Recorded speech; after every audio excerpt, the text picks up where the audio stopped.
listener. We will be giving away 8,800 to 10 lucky listeners during the month of August. To stand a chance of winning, stay tuned to SAfm and SMS the keyword SAfm88 followed by your name to 41391 and listen to the station throughout the day where you could be selected as a winner. SMSs are charged at R1.50 per SMS. Free SMSs and SMS bundles do not apply. Happy birthday. Happy birthday. Happy birthday. The Daily News Diary on SAfm. Eva Chipper, good morning to you. Morning, John. How are you doing? Normally I tell you the weather today, but I'm going to tell you it's Friday, so we'll just leave it there. That works. That really works. What's happening today on the diary? As always, I have the top 5 stories of the day. We start with yesterday's biggest story, the resignation of former EFF Deputy President Floyd Shivambu. So, Shivambu has not divulged his reasons for resigning from the party, but he says that the EFF and the MK party both share common values. So Mzwanele Manyi has also resigned from the EFF, with the EFF leader Julius Malema conceding that more members are set to follow. In other news, Paseka Mtsweneng, also known as Pastor Mboro, and 3 others are expected to appear in the Palm Ridge Magistrate Court today. They're facing charges of assault, intimidation, and contravention of the Dangerous Weapons Act. So this relates to video circulating on social media showing Pastor Mboro and 2 others allegedly violently threatening teachers and learners at the Matiriso Primary School in Katlehong with weapons. Now they are set to appear in the Palm Ridge Magistrate Court. They appeared in the Palm Ridge Magistrate Court on the 7th of August, but were not asked to plead and were remanded in custody pending a bail hearing, which is scheduled for today. Now, staying with the courts, the Manzini Magistrate Court in Eswatini is today expected to deliver judgment in South Africa's application for the extradition of 2 siblings. Siyabonga and Malusi Ndemande are wanted in South Africa for the murder of rapper Keenan aka Forbes and his friend Tibalo Tibbs Mtswane. So during their previous appearance, the siblings told the court through their lawyer that their lives could be at risk if they're extradited. To Johannesburg now, a special council meeting will be convened to vote in a new Joburg mayor. This follows Kabelo Kwamanda's resignation on Tuesday. So Johannesburg Finance MMC Tata Morero is now tipped for promotion as the ANC has thrown his name in to take over as mayor. And lastly, the Marikana commemoration is expected to be held in Rustenburg to mark the 12th anniversary of the Marikana massacre. So the Marikana massacre was the killing of 34 miners by the SAPS on the 16th of August in 2012 during a 6-week strike at the Lonmin Platinum Mine at Marikana near Rustenburg in the northwest. So widows of the mine workers who were shot and killed, as well as various role players, including religious leaders and some mine representatives, are expected to be part of the event. Somber day. Eva Chipper, thank you very much. We'll catch up with you throughout the morning. Eva Chipper. SAfm Breakfast, helping you navigate your day. All right, let's bring you your weather this morning. There is a fire danger warning. Extremely high fire danger conditions expected over the central and northern parts of the Northern Cape. Also, as the Dr. Beyers Nordia in Kuba, Yetemba, and in places over the Enoch and Gajima municipalities in the Eastern Cape. There's an advisory of a heat wave with persistent high temperatures expected over the Alfred and Zord district municipality of the Eastern Cape. That'll persist until Sunday. Pretoria, Johannesburg, Vereeniging today going to be fine. The capital 7 to 25, Johannesburg 5 to 23, Vereeniging 3 to 25. Mbombela is partly cloudy, it'll become fine 11 to 27. Polokwane, Vryburg, Bloemfontein all fine. Polokwane 6 to 25, Mahikeng 5 to 25. Vryburg is fine -1 to 27. Bloemfontein fine -2 to 24. Kimberley fine 0 to 27. Uppington fine and windy 6 to 29. Cape Town is fine, a light and variable wind. It'll become moderate northwesterly in the evening, 9 to 19. George is fine with a light and variable wind in the morning. It'll become light southeasterly in the afternoon, 5 to 19. Gqeberha is fine, a moderate southwesterly wind. It'll become southeasterly to easterly by the late afternoon, 10 to 22. East London is fine, a light westerly wind at first, otherwise light to moderate southerly to southwesterly. It'll become northeasterly in the evening, 11 to 22. Durban's fine, a light to moderate northerly to northeasterly wind, 13 to 26. Richards Bay is fine, and northerly fresh to strong at first, otherwise light to moderate northerly to northeasterly, 16 to a high of 30. Pietermaritzburg today, lekker day, fine, 6 to 28. Worldview Update, bringing you closer to international news. Plenty to talk about in Gaza. There have been talks about talks. Let's find out more about what's happening. There were Dr. Kingsley Makubela, risk analyst, former diplomat as well, joining us now. Doctor, thank you very much for joining us. Good morning to you. Good morning. What a pleasure, John. So much to talk about. Can we start with this torching of a West Bank village by Israeli settlers last night? Well, the Israeli settlers, particularly the far right, they've been on the loose for quite some time. They've taken the law into their hands. They've conducted attacks against Palestinians. You would recall, John, also that the United States, to try to quell the global outrage about the behavior of the settlers, have imposed certain sanctions on some of them. But this time around, Netanyahu has come out, and President Herzog too has come out in condemnation of these attacks and torching of these places. So they need to take concrete action against the behavior. They are not dealing with the behavior, they're dealing with the after effects of this behavior of the settlers. So these are just disgruntled settlers. Is this all part of the war against Gaza? Is this just the spillover that people are feeling entitled to this? John, it's a shift to the far right within the Israeli political system. You've seen people who are actually advocating for the total removal of the Palestinian from what is regarded as a Palestinian soil. So you're seeing these tendencies and the shift to the far right, which sometimes is aided and abated by the government. So this behavior, it's expected. They have occupied houses of Palestinians, evicted Palestinians without any consequences. So we are not surprised to see this kind of behavior. The fact that Netanyahu has come out and condemned it, is that important? Well, there's a split within the coalition government between Netanyahu and Yoav Gallant, the Minister of Defense, about the conduct of the war and about the negotiation for the release of the hostages. It's a conflict that is really starting to tear the government apart. You may recall that some members have left the war cabinet and so on. So you're likely to see those contradictions which are reflective of what's going on within the Israeli society, the far right shift, and of course the concern about the release of the hostages, which is really tearing the Netanyahu government apart. There have been, at the same time, families of some of the hostages have protested outside the headquarters of Netanyahu's Likud building party as well. So would that be the same group, or is that the opposite side? It's the same group. Right. The question of the release of the hostages in Israel is a very big issue. It's one thing that really unites Israelis across political divide. They feel that the government is not doing enough to get the release of these hostages. So, and the blame actually, it's always squarely put on Netanyahu. You may have seen last week John Netanyahu calling Yoav Gallant anti-Israeli. He was short of calling him anti-Semitic, even though he's also Jew. So you're going to see this behavior and this tendencies going on.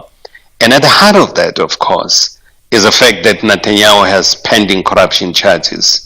And these corruption charges have been deferred because of the conflict that is going on. As soon as the conflict ends, Netanyahu is going to be hauled before the court. And that's why he's holding on to the conflict.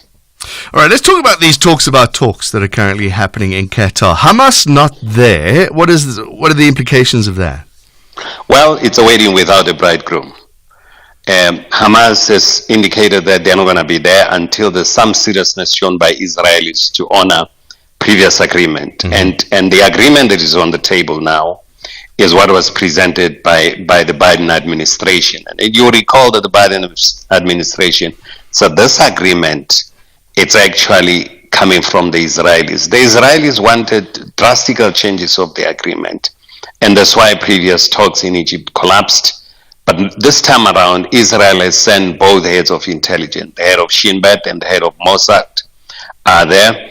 And William Burns, the head of the CIA, is also in the discussion. And Kamal, the head of the the Egyptian intelligence is part of this discussion, but the only absence, of course, is one of the very critical disputant. Hamas is not there. We've seen Yahya Anwar saying that they're not going to be there until there's some seriousness shown. You're quite correct to categorize this as basically talks about talks.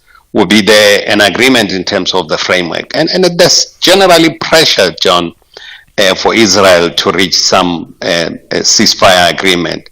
And ironically, this pressure comes from countries that have vetoed, like the United States, vetoed any ceasefire agreement at the United Nations. The United Kingdom have abstained. But this time around, they seem to really put pressure for Israel to reach some ceasefire agreement. The hope is that it will obviate the fact that Iran wants to attack and want to retaliate. And there's been a message released by Iranian diplomat in New York that the attack on Israel may complicate the ceasefire agreement. And that has created some sense of urgency to reach this agreement, to try to obviate a possible conflict that has the potential to drag the entire sub-region into a war. I'll get to Iran in a second. No Hamas, but Hamas leaders are in Qatar. Qatar are in these talks, and it's being held in Qatar. Will they be reporting to Hamas? Well, I think after the discussions, the Qataris would have to discuss with Hamas and see if there are possible compromises or seek compromises from Hamas to reach an agreement. They would definitely have this discussion with them. And of course, John, there's been pressure that Qatar is hosting Hamas, and Israel has been really opposed to the fact that there's a presence of leadership of Qatar there. Let's talk about this Iran involvement. Iran have threatened with attacking after a number of rockets of their leader was assassinated. They've threatened to retaliate against that. America have suddenly stepped up their involvement here. You say there's a worry of this spilling over. Has it not spilled over already? The irony of this conflict between Iran and Israel, always this pressure for Iran to de-escalate. Israel will take certain action, and there will be a call that Iran should de-escalate and not retaliate. You recall when the diplomatic mission was attacked in Syria, the Iranian diplomatic mission was attacked. There was pressure for Iran not to de-escalate. No one has seen any pressure on Israel not to de-escalate. Israel keep on climbing the escalation ladder and there's no call for Israel to de-escalate. But it seems this time around, Iran is quite firm about taking action. We've seen a lot of movement from Russian planes that have been landing there. And the supposition is that they are delivering weapons. It's also known that there's current radar system that have been deployed and anti-missile system that have been deployed in Iran in anticipation of the possible retaliation also by Israel. But there's also a huge deployment of the U.S. forces there. I think they've deployed close to 27,000 forces around the area, and they've sent their best warships there as a form of deterrent. And there's been proxy attacks against the U.S. bases in Iraq and even in Syria. The U.S. has lost the strategic area that they used to occupy and extracting oil from Syria to those proxies. So the proxies are really acting. The Houthis are acting. You may have seen yesterday the attack by the United Kingdom and the U.S. against Houthis that resulted in the killing of 70 people. So the conflict is going on, the proxy conflict is going on. The fear is the all-out, blown-out conflict between Iran and Israel, and that's what everyone is worried about. And it may really drag us into a third world war. Sure. All right, I want to talk in Tel Aviv, families of hostages. What are they wanting from Israel at the moment? They want the return of their loved ones. So that's talks, or is it continued war? Their concern is that if there's any compromise that can be made for ceasefire in return of their loved ones, they are much more comfortable with that.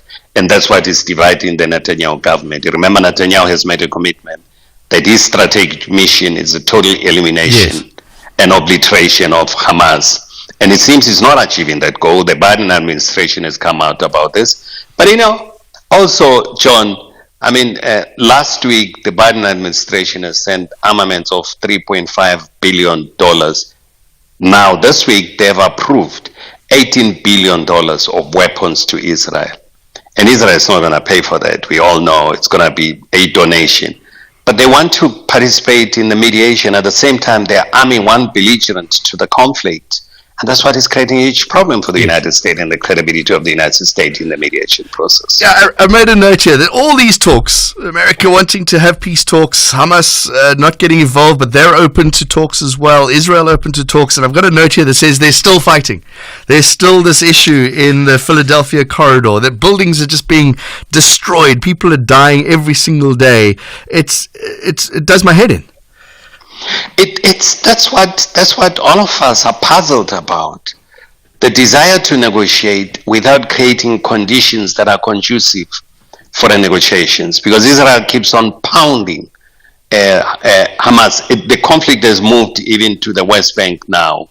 They are attacking certain areas in the West Bank. Now, Israel has no genuine desire, from what we are seeing, to reach an agreement that would lead to ceasefire, precisely because of what Netanyahu has made a commitment about to the Israelis. And there's a division. The military thinks that it's impossible to totally destroy Hamas. But any solution to stop the conflict would result in Hamas, I beg your pardon, in the Prime Minister going to court. He would have to go and answer this in court. Just to wrap it up, Dr. Kingsley Makabela, the ICJ has their ruling. The UN Security has done their rulings. What is coming of those?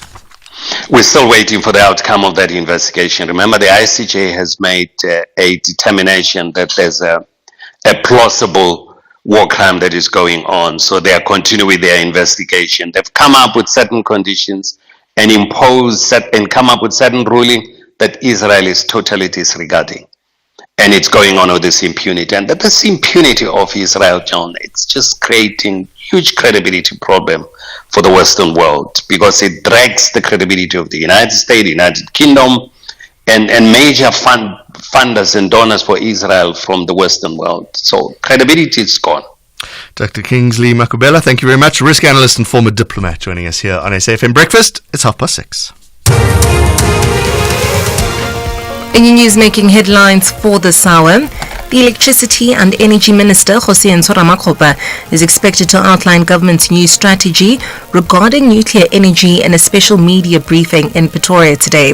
The strategy is part of the country's future energy mix, which government has been working on under the 2019 Integrated Resource Plan. In other news, the MK party says Floyd Shivambu and Mzwanele Manyi joining its ranks will benefit the alliance of opposition parties in parliament. And lastly, China has announced heightened screening from areas where a dangerous strain of Mpox has been reported after Sweden announced the first case outside of Africa. Containers and goods will be sanitized and travelers will have to report whether they've been in contact with someone infected. I'll be back at 7 for SAfm News. I'm Eva Chipa. SAfm, guiding you through the rush hour traffic. A couple of delays coming in from the south this morning into Joburg. One is a breakdown inside Galuli, so the N3 under more pressure than normal. If you come up and want to take the exit to the airport or exit to the N12 Boksburg and Benoni, the queue already back at the cement factory. Also crashed on the Mike 1 North at Boyson's on that busy run through, so traffic queuing up just after Uncle Charlie's as you come into the Omonde area. And if you're coming out of Shoshenguve this morning, quite a heavy backlog on the mighty Mabopani Highway, queuing up Theo Martins around the bend all the way down to Bremer Street. Quite a bad crash approaching quite a Kuza if you've left Durban on your way towards Mpangeni.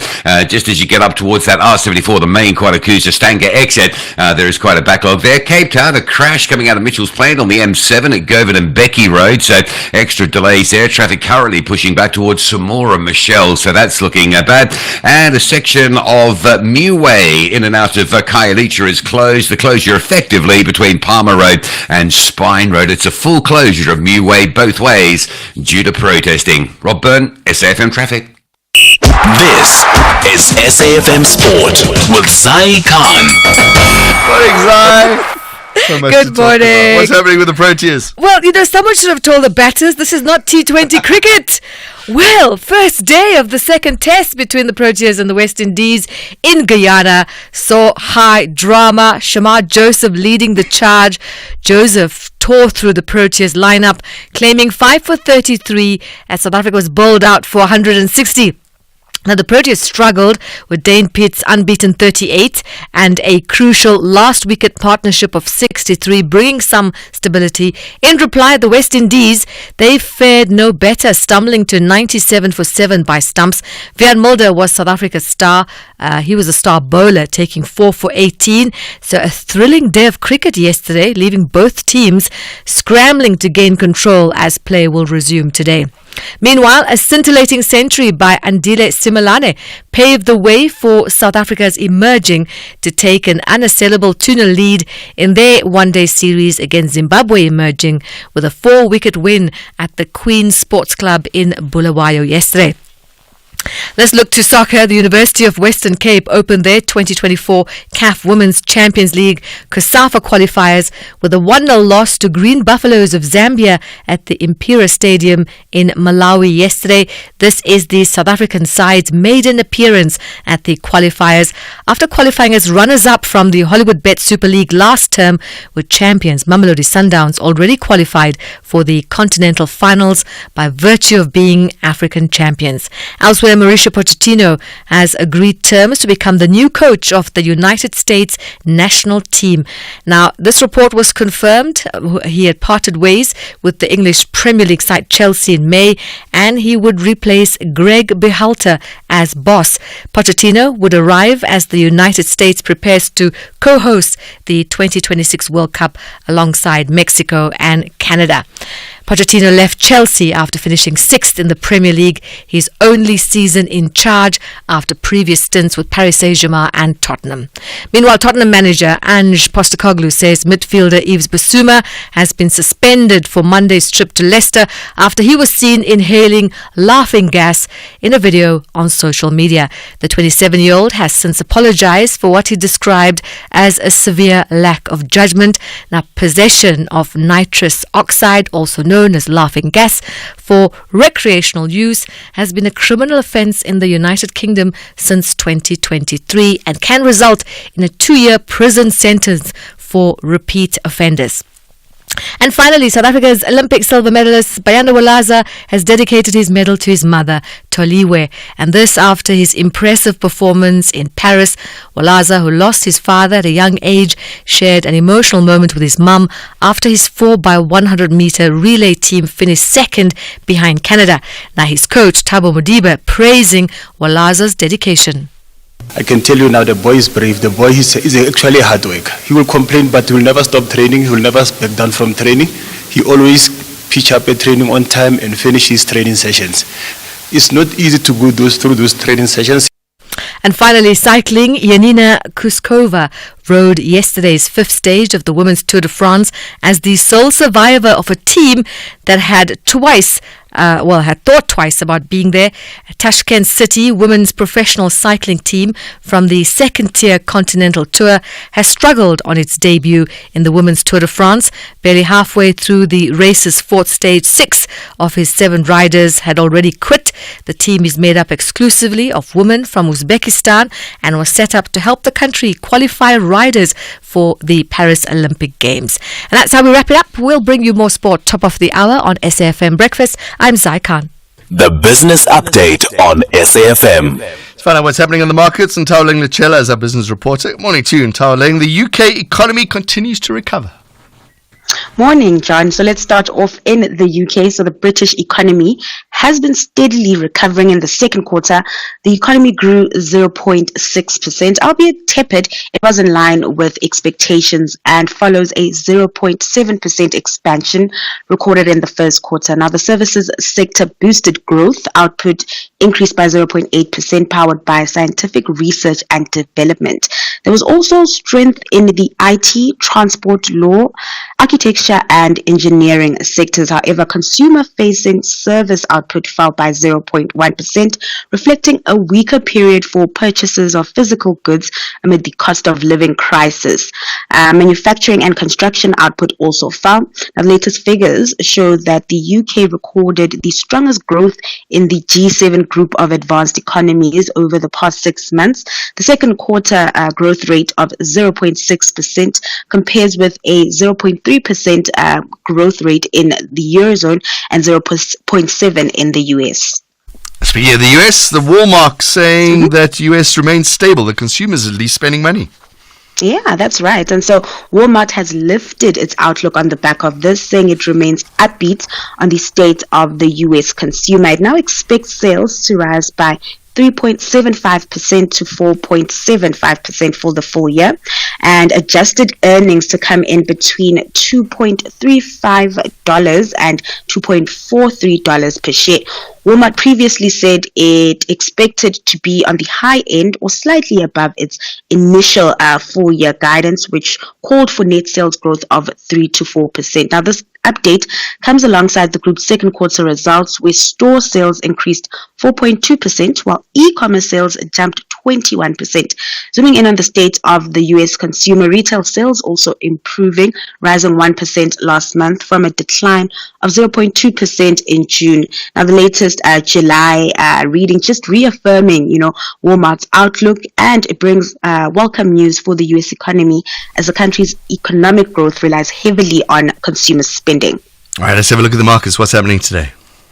So sentiment has remained positive, with US stocks powering through as investors regained confidence in the economy following encouraging consumer and labor data that helped ease those recession fears. It was green across the board, with the Nasdaq leading those gains, closing 2.3% higher.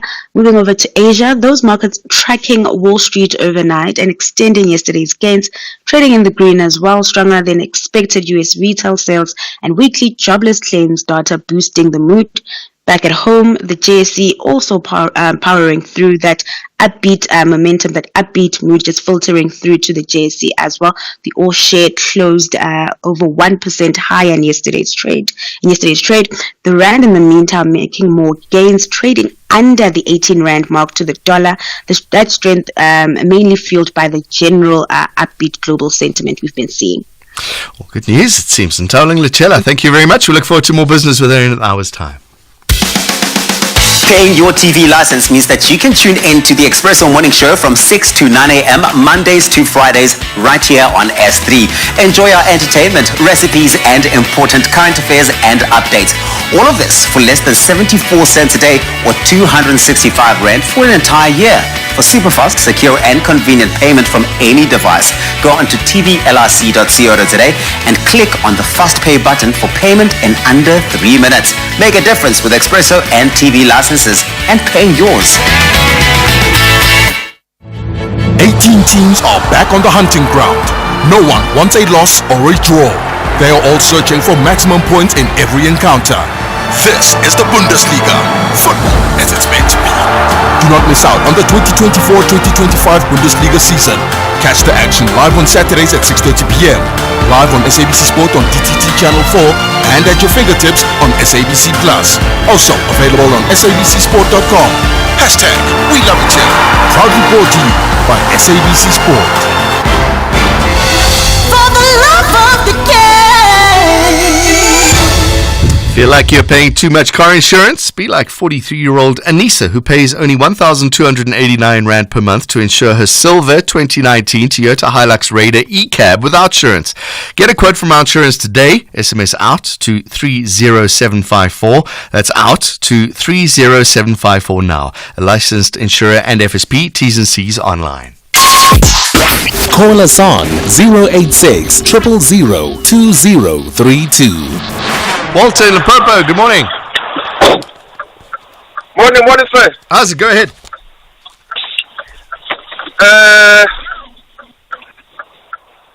Come on, Walter.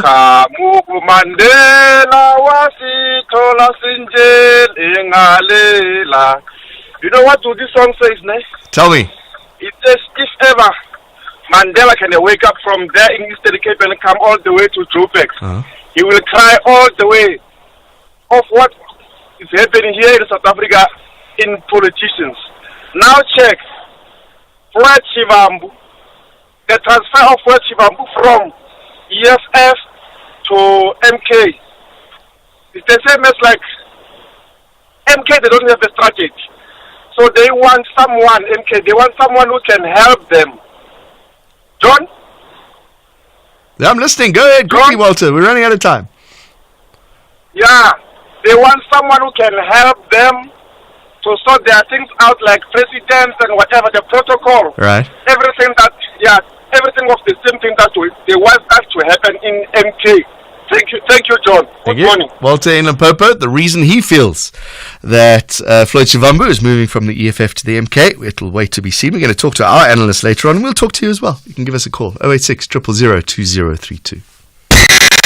Keeping you informed and ready for the day ahead on #SAfm Breakfast. Coming up in a moment, 25,000 healthcare professionals will not be signing the President's Health Compact. This, they say, is nothing more than an attempt to lock in support for the NHI. We're going to talk to Dr. Simon Strawn, a spokesperson for the South African Health Professionals Collaboration. Are we going to go now to Juanita Dupré? Yeah, she's ready on the line. Action Society now has expressed a deep concern over the lack of urgency that criminal and GBV-related cases are being dealt with, and other cases also being closed without any results or justice.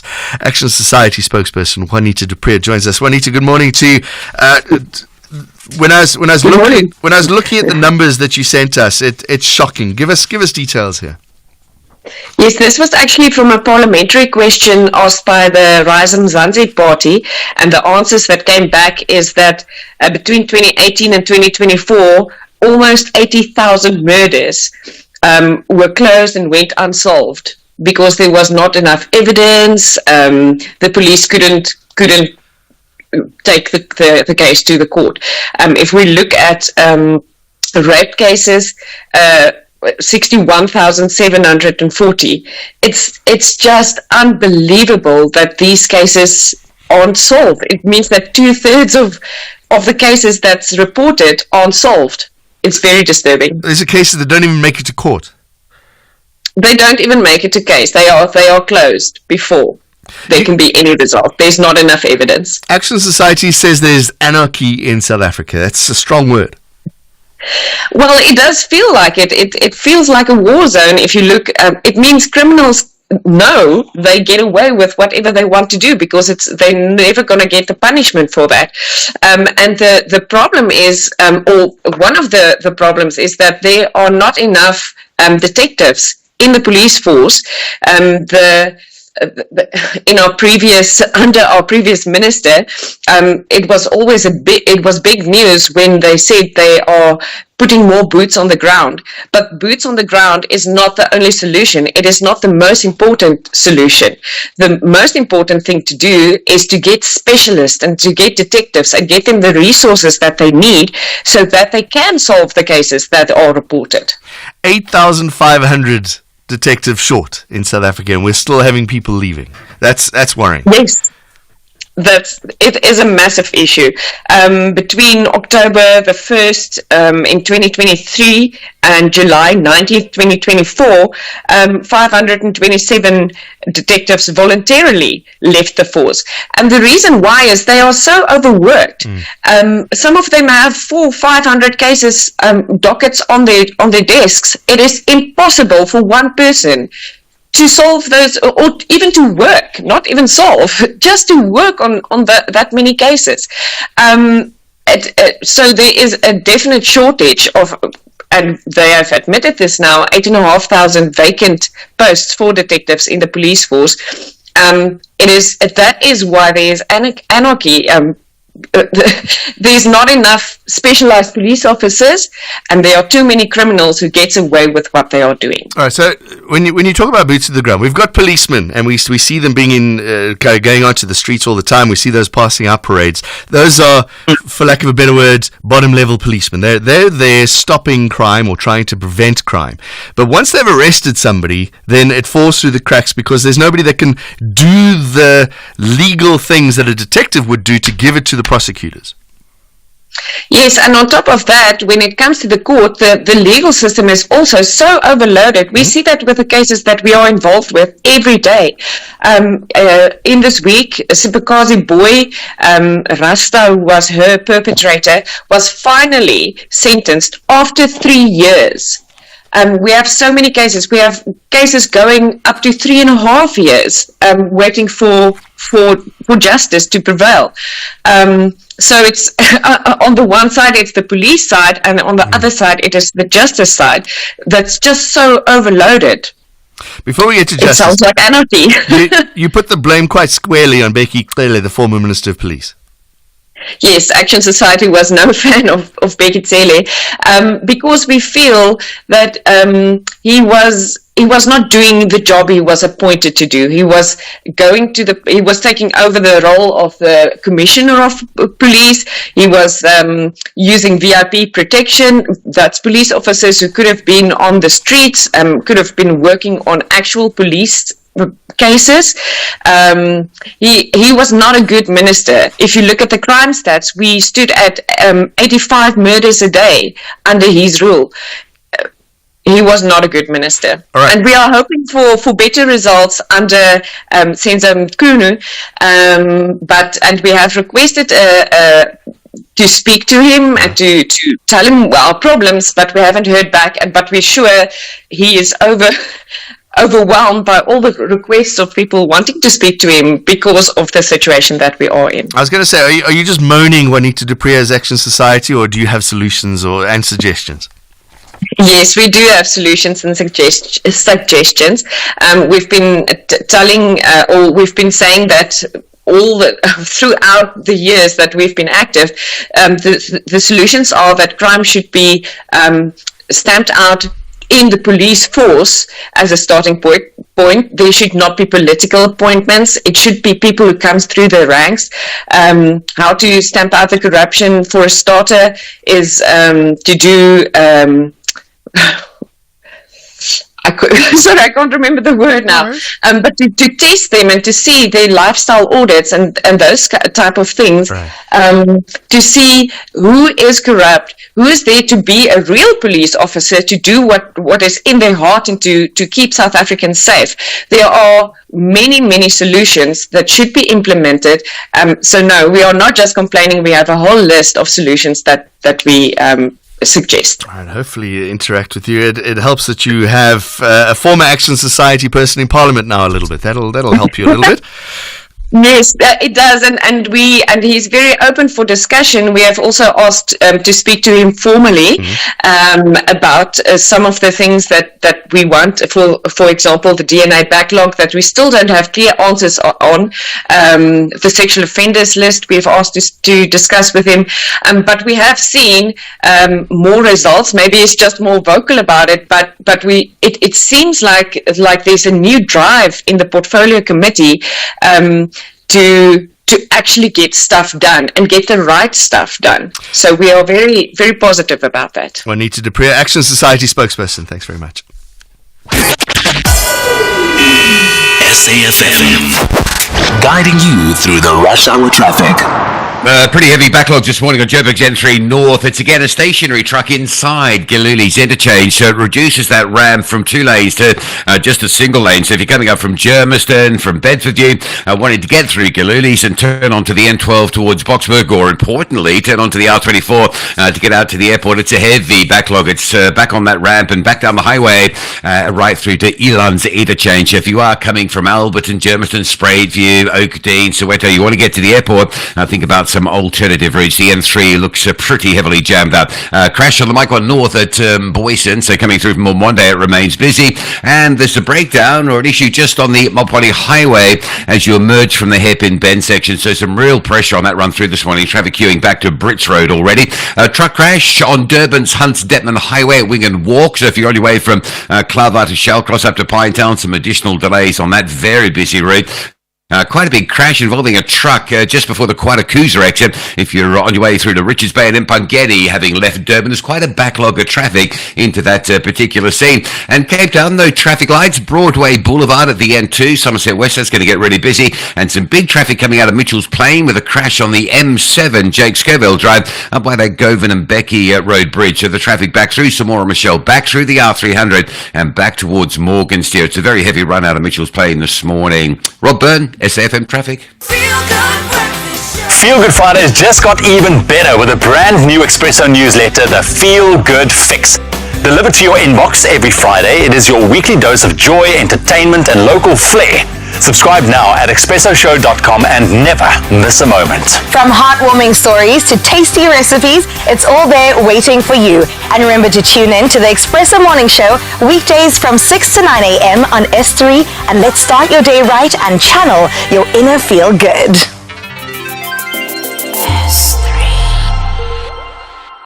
So why should I use We Buy Cars if I want to sell my vehicle? Because We Buy Cars buys cars. But will I get the right price? Of course. We Buy Cars buys thousands of vehicles and knows exactly what every vehicle is worth. Their buyers deliver exceptional service and pay you immediately. And how do I know what they'll pay for my vehicle? It's easy. Visit webuycars.co.za or use the We Buy Cars app. Follow the simple steps and voila, you'll know your car's value in no time. We Buy Cars. Quick, easy, the best. The Rockets know how magical 3 points is in football. They want just that in their own backyard this weekend. But Gunners want to deny them any joy as they are in dire need of victory to escape from the uncomfortable territory. Mpumalanga battles it out with Eastern Cape. This is the Hollywood Bet Super League. TS Galaxy Queens FC versus City Lads Ladies FC, the Sunday 18 August at 3 p.m. live on SABC 1 and SABC radio stations. Also available at your fingertips on SABC Plus and SABCSport.com. Hashtag We Love It Here. Brought to you by SABC Sport. For the love of the game. Conversations that you connect with and react to. SAfm. Yesterday, we spoke to Business Unity South Africa, and they didn't want to sign the president's new health compact. A couple of callers phoning in saying, well, it's just big business. Big business just want to make money. No wonder they don't want to sign it. Well, interestingly, at the same time, 25,000 healthcare professionals won't be signing the president's health compact. Dr. Simon Strawn is the spokesperson for the South African Health Professionals Collaboration. Doc, thanks for joining us. Why aren't you signing this compact? Very good morning. Thanks for the opportunity. Well, we're not signing it for two reasons. The one is that the way it's been written is not an accurate reflection of the discussions that took place during either the 2018 or 2023 health summits. At these summits, although it was an excellent platform, well constructed, and allowed very good, honest and open debate, the issue around the NHI being the sole solution for the country's health crisis was never an item on the agenda for open and honest discussion. So to present a health compact now that is supposed to reflect the proceedings of the health summit, and in that presentation, in that document, to say that the NHI is the only and sole solution, that is not an accurate reflection. And for that reason, we're saying we can't sign this. The objectives and the roadmap set out in terms of strengthening the health system through supply chain management, infrastructure and health resources, all of that is exactly what the country needs to achieve universal health coverage, which is what we've said all along. But you don't need now to be including the NHI in this, certainly not in the current atmosphere of so much opposition and so many concerns being raised about the NHI Act. You said there were two. What's the other one? So the one is the fact that it's not an accurate reflection of the discussions. Okay. And the second is that the NHI is not the only solution, and that needs to be discussed further, and there are concerns about presenting it as such. You said that your proposals concerned weren't even acknowledged. Well, they haven't been acknowledged. I mean, I'm sure they've been read, or one hopes they've been read. And these concerns have been raised over the many, many years that the NHI bill was in the process. And we've used every platform. Every member of this health collaboration has used every platform and raised the voice of the healthcare professional to say that our concern here is not based on business. It's not based on anything other than our firm belief that our patients will not benefit from the NHI in its current form, and our ability to practice our profession is not guaranteed. And for those reasons, we've challenged the bill. Okay, so they're trying to push the NHI through. What are your options instead of the NHI? Well, the focus on the real issues, which is the universal health coverage, and looking at the current systems and going, how do we fix that? Ensuring that the current budget that we have is used correctly and that we root out fraud, waste and abuse across both sectors. And that we look at every other possible mechanism to include people in healthcare. And from our point of view, it is absolutely essential that the private health system is acknowledged as being critical to the eventual attainment of universal health coverage in this country. We cannot have a bill that is sidelining the private health sector, and we cannot have a bill that is putting the practice of our professions at jeopardy. Because all of this will and this is aside from all of the other issues that have been raised through business and economists and all the other things. We really do not believe that the quality of healthcare is going to be improved if we do not fundamentally at ground level improve the infrastructure in this country, and that to impose the NHI as the only solution to do that is not correct. We need to be looking at better fiscal discipline.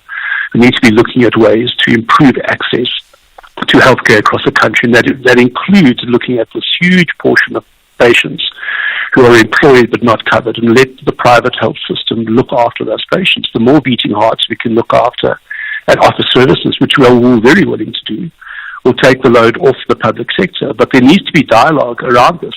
Seems to be a solid move to push through this NHI Act, which, in our opinion, we have not had the opportunity to sit down and have really meaningful bilateral discussions on. You've said it twice. Put your professions in jeopardy. In what way? We are very concerned around the restrictions that will be placed on doctors in terms of the accreditation, in terms of the workload. We've seen around the world where health systems that try and offer this one solution are under pressure. The NHS in the UK is just one of those. At the end of the time, healthcare professionals will be inundated with work, and it will lead to unhappiness, and it will lead to the long waiting times for our patients. Patients being offered less care than many of them currently receive. I mean, there's going to be a leveling down of healthcare facilities in this country, not a leveling up. And all of these, if we sit down and go through them step by step and have the time to expound on each of them, we'll be able to give very clear arguments, discussion points, open discussion points. We can say, well, let's have a look at these and let's find different solutions. Dr. Simon Strawn, thank you very much. Spokesperson for the South African Health Professionals Collaboration. 25,000 healthcare professionals not signing the President's Health Compact, along with BUSA, the Business Unity South Africa, yesterday. So what is the way forward? We will find out. It's 7 o'clock.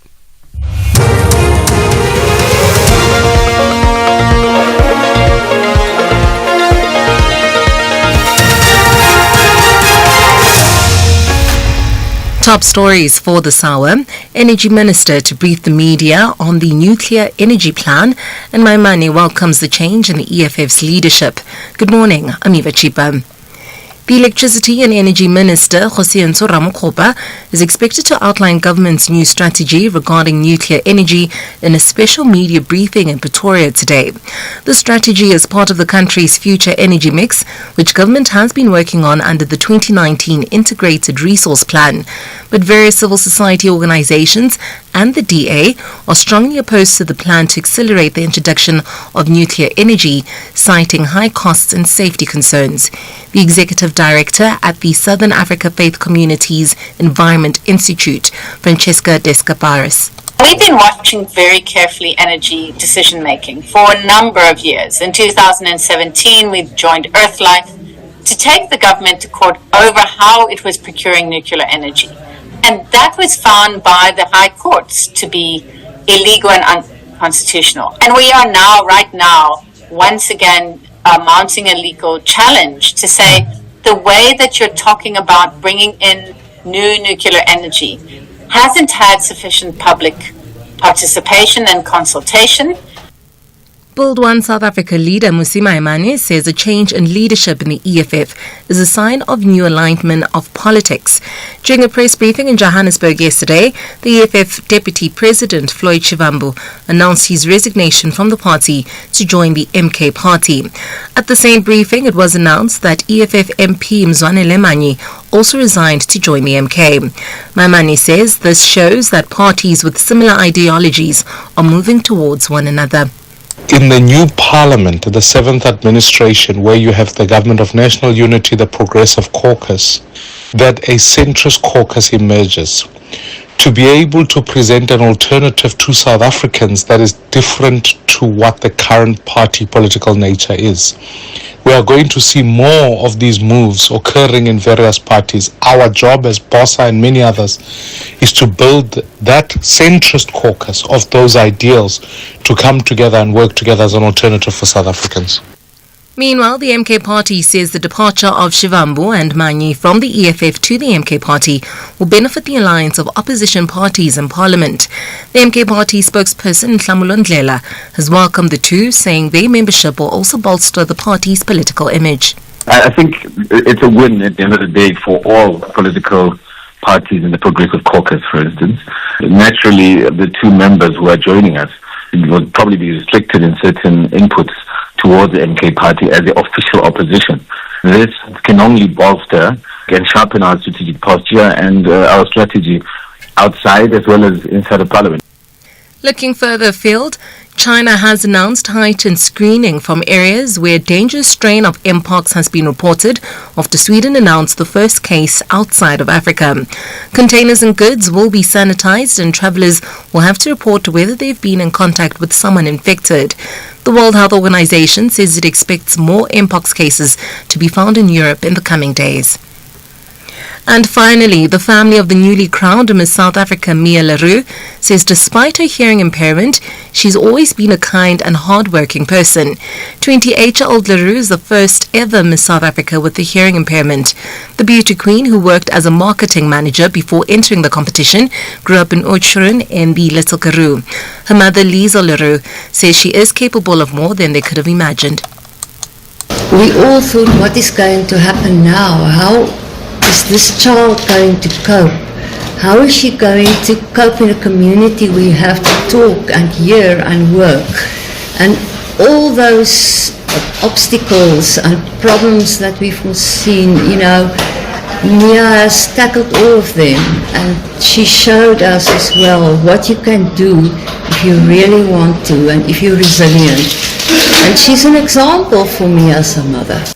Recapping the top story at 7, the Electricity and Energy Minister, Jose Ntsura is expected to outline government's new strategy regarding nuclear energy in a special media briefing in Pretoria today. I'll be back at the bottom of the hour. For SAfm News, I'm Eva Chipa. SAfm, guiding you through the rush hour traffic. Still very heavy on the Mopani Highway to Pretoria this morning. Big queues from Brits Road down through Theo Martins and around the hairpin bend down to Bremer. An obstruction on the R80 causing that backlog. Very heavy coming up Joburg Gen 3 from the Elands interchange in Germiston right through to Giluli. You drop down to a single lane as you come off the N3 onto the N12 and R24 eastbound carriageways. If you've got an early morning flight and you're running a bit late, avoid Giluli's. Big taxi crash on Durban's Hunt Stepman Highway, Wigan Walk, causing extra delays coming up from Shallcross and Clark. A crash approaching the Quadacusa exit. Quite a bad one this morning. A truck and a bucky involved in that. Quite heavy if you're on your way towards Richards Bay and Mpangeni. And Cape Town, major delay still coming out of Mitchell's Plain with a crash on the M7 at Govan and Becky Bridge. The backlog of traffic deep into Mitchell's Plain back to Morganstead. You might want to elect to get onto some alternative routes, but just having a look at my maps, the alternative routes out of Mitchell's Plain are quite busy as well. Rob Byrne, SAfm Traffic. A very good morning to you. In your SAfm sports headlines, we have cricket action with the Proteas and the West Indies trading blows. 17 wickets fell on a dramatic first day of the second test. And we're building up to the UFC fight. And we'll have excitement as Dricus du Plessis, he'll take on Israel Adesanya in the UFC title fight. All this and more at around 7:30. Getting ahead of the morning with hashtag SAfm Breakfast. 7 minutes past 7. Good morning, SAfm Breakfast. I'm John Gericke. Good to be along with you. It's a Friday. Coming up in the next half hour or so, we're going to be analysing the latest moves in EFF. Floyd Shivambu resigning from the EFF, moving to the MK party. It's making news just about everywhere. We're going to break down the timing and where this leaves the EFF with Sandile Swana, who's a political analyst. And then we're going to talk a little bit more about the common values that the EFF and MK have with the director of the Centre of Advancement of Non-Racialism and Democracy at the Nelson Mandela University. Look forward to talking to the professor there. And realignment of politics, as you heard. Is this the end, as you heard in the news there, of party politics, and it becomes more of a unification politics where parties are all working together? There might be movement from one party to another party. Look forward to that conversation. We'll see, is this the beginning of something new here in South Africa? Later on, women in work are experiencing toxic stress. Women are experiencing, and they're more at risk of toxic stress at work. We're going to talk to a professor, head of healthcare leadership in Stellenbosch Business School, all the pressures that women experience, and they're experiencing extra pressures at work. We're going to talk to the prof about that and find out what the study has found. And then much later in the program, your calls, your voice notes, your messages, we'll throw them in as well throughout the show. You can give us a call now, 086 000 2032, and our WhatsApp voice note number, 0614 104 107. Feel Good Fridays just got even better with a brand new Espresso newsletter, the Feel Good Fix. Delivered to your inbox every Friday, it is your weekly dose of joy, entertainment, and local flair. Subscribe now at expressoshow.com and never miss a moment. From heartwarming stories to tasty recipes, it's all there waiting for you. And remember to tune in to the Espresso Morning Show weekdays from 6 to 9 a.m. on S3, and let's start your day right and channel your inner feel good.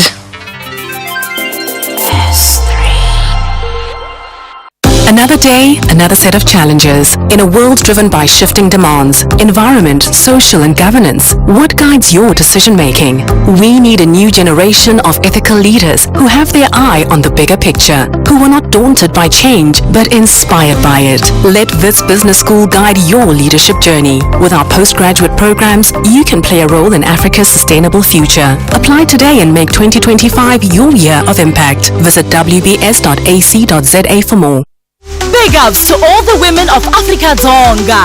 Incredible characters in various fields. When you set your mind onto something, your winning mentality is difficult to defeat. On and off the field. Your excellence in the world of sport speaks volumes. You are the great inspiration to the nation. Happy Women's Month, courtesy of SABC Sport. For the love of the game.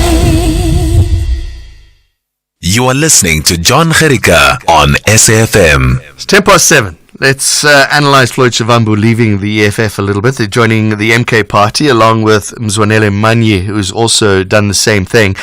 Sandile Swana is a political analyst. Talk about this a little bit. Sandile, good morning to you. Let's talk about the timing. How important is the timing of what happened yesterday? Good morning, John, and to the listeners of SAfm, thank you so much. Well, there are parts of the timing that, for optics, really reasons of optics, may have sounded a little bit better. For instance, when Shivambu said that he had just been notified that his membership had lapsed anyway, things like that. However, if you are talking about the general political landscape, I think that many parties, without making a specific announcement, are already positioning themselves for the 2026 elections. That is going to be a major showdown. So I think the Progressive Caucus is reorganizing itself for that big showdown with the DA and the ANC. Where does this leave the EFF as it stands? The EFF has got a different job to do. It's a big job that they have to do because Julius Malema previously had asked Jacob Zuma to endorse the EFF rather than to form a new party. That idea of consolidating the forces of the left has been there for some time. You will have noticed that people such as Dalimpofu have lingered around Jacob Zuma for a long time. The Mtamas of this world, all of them have been calling for a unification of, or at least some form of broad alliance of the left. So the EFF has learned a lesson that there are core supporters of the EFF, but there are people who are simply being warehoused in the EFF for this eventuality that has come about, which is the MK party. There are people who are disgruntled with the ANC, but they do not belong to the EFF, and they've left the EFF now. They left during the elections. They showed their true colors and left the EFF, and the EFF discovered its own core market, which is different from that of MK party and different from that of the ANC. Now, for the first time, the EFF has got to start working on its core political market. What was Shivambu's role in the EFF and its success or its non-success in the last elections? I don't think that the election results are too much relevant to Shivambu. I don't think that obviously all of us are clever now after the elections. But there is a lot of people, including the EFF, including Shivambu himself, who would have been very shocked by the power of the MK political party. You will remember that people such as Mbalula openly admitted, although we had warned them about the power of Jacob Zuma and the MK party, that this party is going to take a lot of votes. I also did not anticipate, I didn't see it coming, that the MK party has got capacity to take votes from the EFF and the IFP in the manner that they did. To a degree, we saw the IFP part, but the EFF part I didn't see. So, clearly there were people who were in the EFF, and Shivambu could not have done anything about that. Not even Malema or any other person could have done anything about that. That there are people who went into the MK party from the EFF and from the ANC and even from the IFP who were actually disgruntled with the ANC, but they are actually ANC supporters. So they are a different breed of people, and those people have shown their true colors. They are in the MK party now that the ANC of Cyril Ramaphosa, Mavuso Msimang and Snuku Zikalala is out there and has disowned them. And doesn't call them comrades, doesn't call them brothers, it disowns them. So now they have to show their true colors, and that is where you leave that. Sandile, Julius Malema is saying that he expects more fighters who are loyal to Shivambu to follow him and join the MK party. Does this compromise the EFF? I don't know about that particular, the wisdom of that particular statement and its truth. Because the issue here, because we like to personalize things and tribalize things and do all sorts of things like that, and not talk about the fact that maybe there are certain political ideas that Shivambu has that people believe in. I listened to Mtama. Mtama obviously came from the EFF, is in MK now, talking about basically saying that two things, that Malema does not see the broader political left or the united front of the political left as he should. And probably Floyd Shivambu and Mtama and others see that, probably the Dalimpofus of this world. So that is an issue. The other one, they see elements of compromise in Malema that is too formal. In other words, is too parliamentarian, too much of an adherent to the constitution, where people like Mngxitama would wanted an unled revolution, for instance, and things like that. So there are ideological realignments of the left. And the EFF has got to redefine its market. Arguing about Shibambo, Mngxitama and others is not going to help anybody. Their market is different from the market of those people. In as much as they've got a role to play in the left, they are not the entire left. We heard Mmusi Maimane talking about this is might be a change in politics, party politics, less now than this caucus that we're talking about, progressive caucus. You've got the government's national unity on the other side. Is this the beginning of something different? Yes, I mean it's a beginning of something different. And we've talked about this in different ways, and obviously there could be degrees of carelessness in how we talk about these things. For instance, in 1983, when the likes of Alan Busak mooted the idea of a united front, which became the UDF, so there is elements of that coming through. That there must be a bigger political umbrella of the left, not necessarily them becoming one political party. There is a definition of that left in opposition to what some have labeled the GNU or a right-wing coalition and so on. So they have to come into their own identity. And obviously Mmusi Maimane is not with the right wing, is not with the left wing. He has had bitter experiences on both sides, by the way, in the ANC and in the DA. So, but what this does, and Shibambo is a major intellectual asset of the left, regardless of which party he may be in, but he himself is a source of the ideas of the left. What are the common values between the current EFF and the current MK?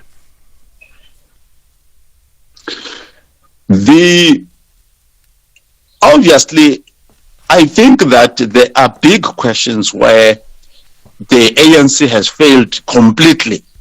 For instance, implementing the land reform and land redistribution, as well as the agricultural reform program in South Africa.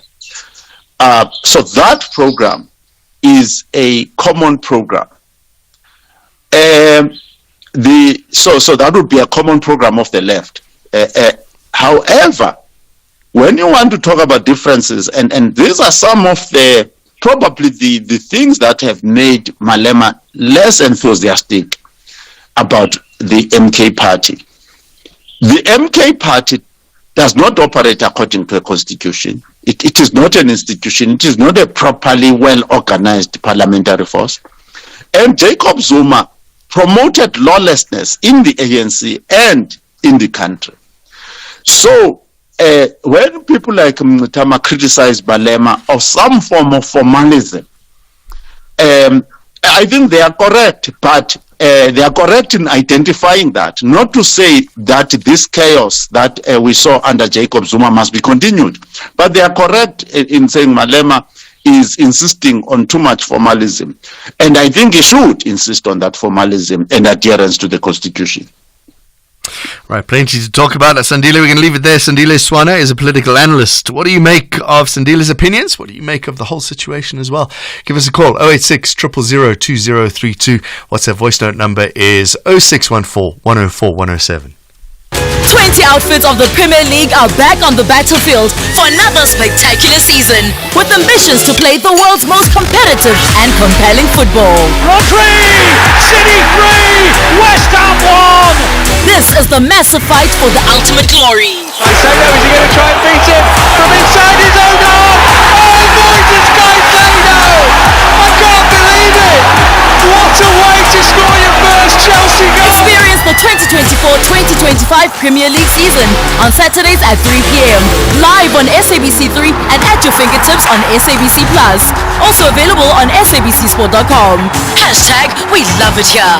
Proudly brought to you by SABC Sport. For the love of the game. Here he comes. Hello, guys. You're so dramatic. Hey, bro, it's not me. It's the extra styling kit. The leather seats with the red finish. It's the tow bar, all coming standard with my red Isuzu badge. Wow, now that is extra. Why be standard when you can get the all-new Isuzu D-Max X Rider from just 8,742 Rand. Prime less 3.5%, 0% deposit, 40% balloon and 72 months to pay. Get yours today. Finance is subject to approval. Isuzu Finance, a product of Westbank, a division of First Rand Bank Limited, an authorized financial services and registered credit provider. Paying your TV license means that you can tune in to the Espresso Morning Show from 6 to 9 a.m. Mondays to Fridays right here on S3. Enjoy our entertainment, recipes, and important current affairs and updates. All of this for less than 74 cents a day or 265 Rand for an entire year. For super fast, secure, and convenient payment from any device, go on to tvlrc.co.za and click on the Fast Pay button for payment in under 3 minutes. Make a difference with Espresso and TV licenses and pay yours. Call us on 086 000 2032. Got some time to take your calls. Let's go to Molatelo in Polokwane. Morning, Molatelo. Morning, John. How are you? Fantastic. What do you have to say? You know, I was not surprised when yesterday then Shivambu announced his resignation from EFF to the Mafian head MK party. You know, because initially, if you can analyze the politics of South Africa, and then especially from coming to the state capture, coming down, you will see that now all these alleged corrupted people involved in the state capture and the government entity, they try to prove themselves. Now that they can form what we call a Mafian state. You know, they come to a point where they will be fighting the state against the stoppage of bringing them to book.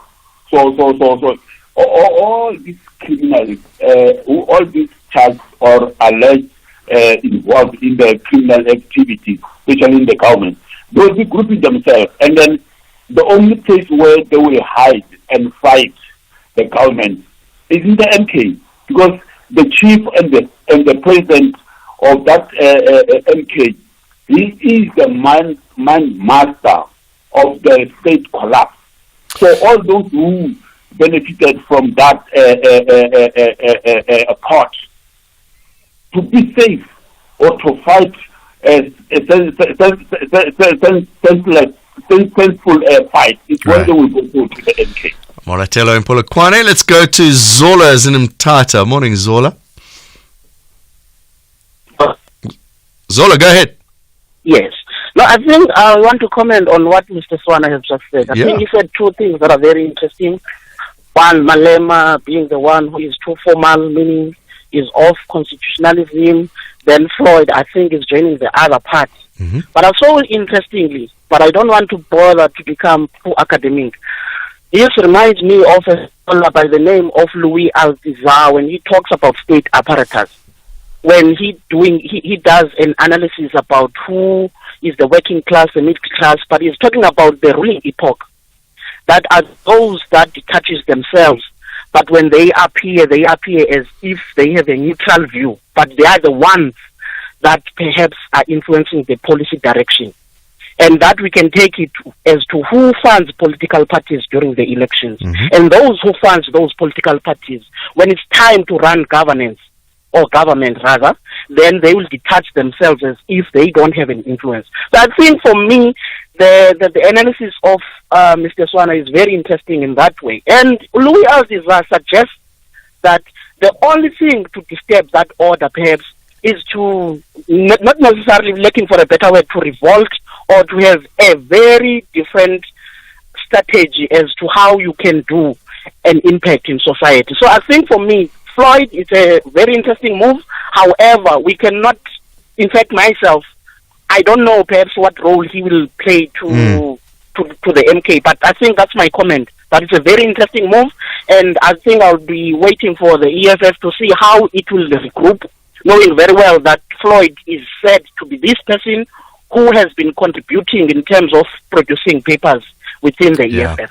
Solan Tata, that was going to be one of the questions as well. Unfortunately, we ran out of time. It's just, what is Shivambu going to bring to the MK party? What value does he add there? And where do they imagine him fitting into the structures of the MK party? Freeman in Johannesburg, morning. Morning, John. Lekker, go ahead.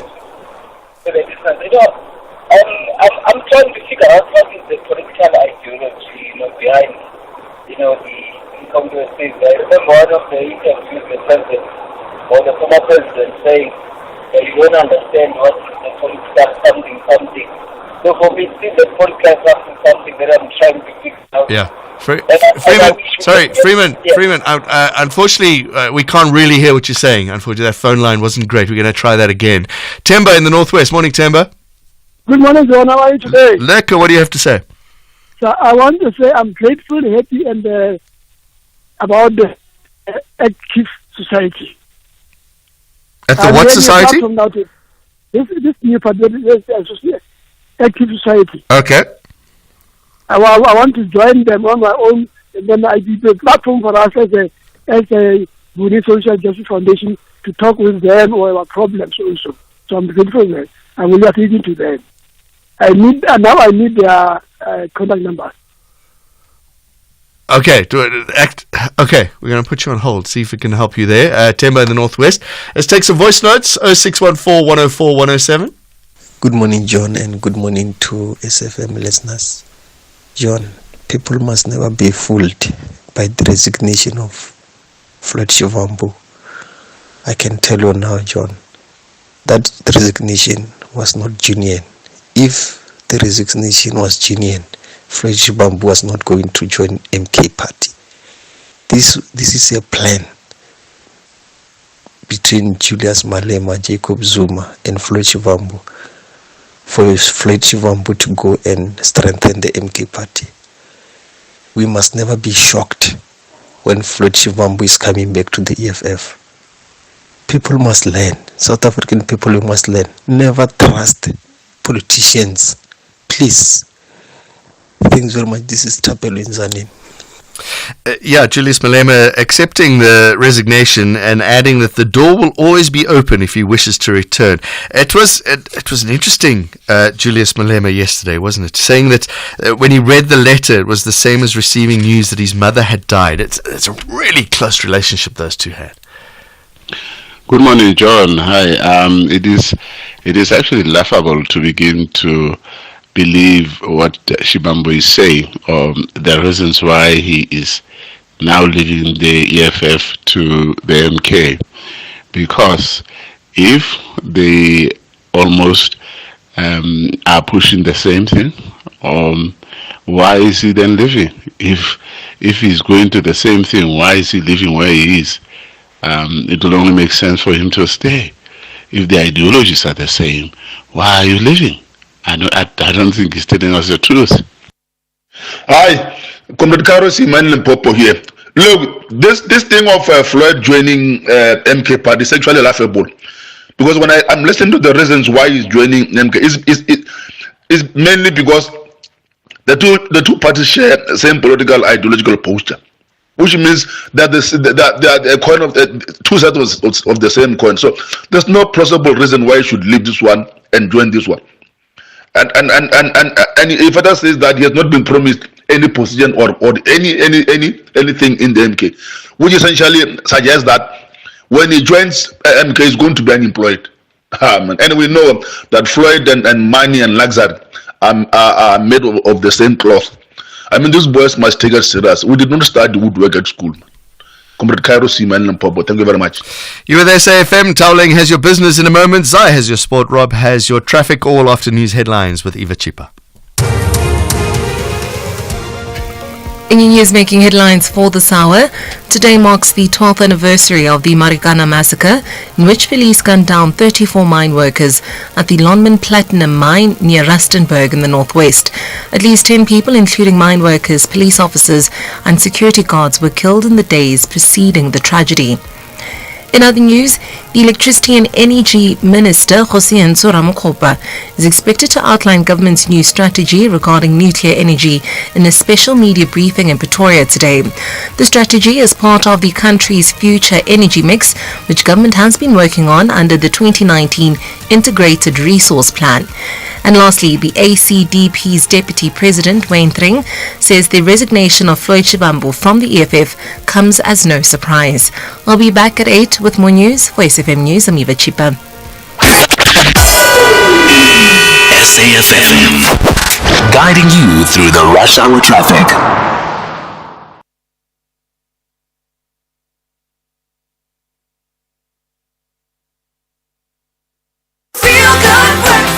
Feel Good Fridays just got even better with a brand new Espresso newsletter, the Feel Good Fix.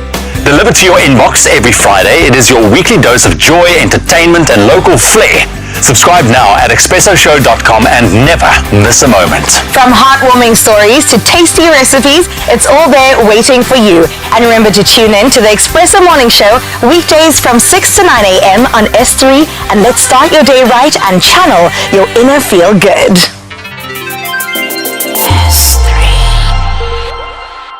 The Rockets know how magical 3 points is in football. They want just that in their own backyard this weekend. But Gunners want to deny them any joy as they are in dire need of victory to escape from the uncomfortable territory. Mpumalanga battles it out with Eastern Cape. This is the Hollywood Bet Super League. Tears Galaxy Queens FC versus City Lads Ladies FC, the Sunday 18 August at 3 p.m. live on SABC 1 and SABC radio stations.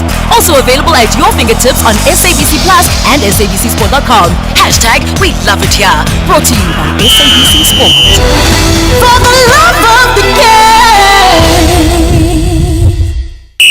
This is SAfm Sport with Zai Khan. Morning, Zai. After that first test, second test slightly different between the Proteas and the Windies. What a day. I mean, they were trading blows. 17 wickets tumbled in Guyana. The Proteas being bowled out for 160. Shamar Joseph stealing the show for the West Indies, taking 5 for 33. However, the Proteas fought back with Vian Mulder leading the charge, claiming 4 for 18 to leave the West Indies struggling at 97 for 7 by stumps. Mulder reflected on his performance. I think generally we just try and take it as deep as we can, especially with that last wicket partnership. We know that can break a lot of teams when they can just keep putting on runs. So yeah, I think it was just to keep it simple. Score when you can score, don't be a sitting duck, and I think that's exactly what they did, and they did a great job. I think the important thing is we had something to bowl to, and if you watch the way they bowled, there was a lot in the pitch, and I think we tried to get as much as we can out of it. I think we went through a little phase where we got a little bit greedy, but I think generally the guys did a good job in bowling top of off, and that's where all the action happened. Vedad Athletic Club coach Rulani Mokoena has revealed formal talks between the Morocco Giants and the midfielder Bongani Zungu are ongoing. The 31-year-old is currently a free agent after leaving Mamelodi Sundowns in June, a few weeks before the club's surprising decision to part ways with Mokoena.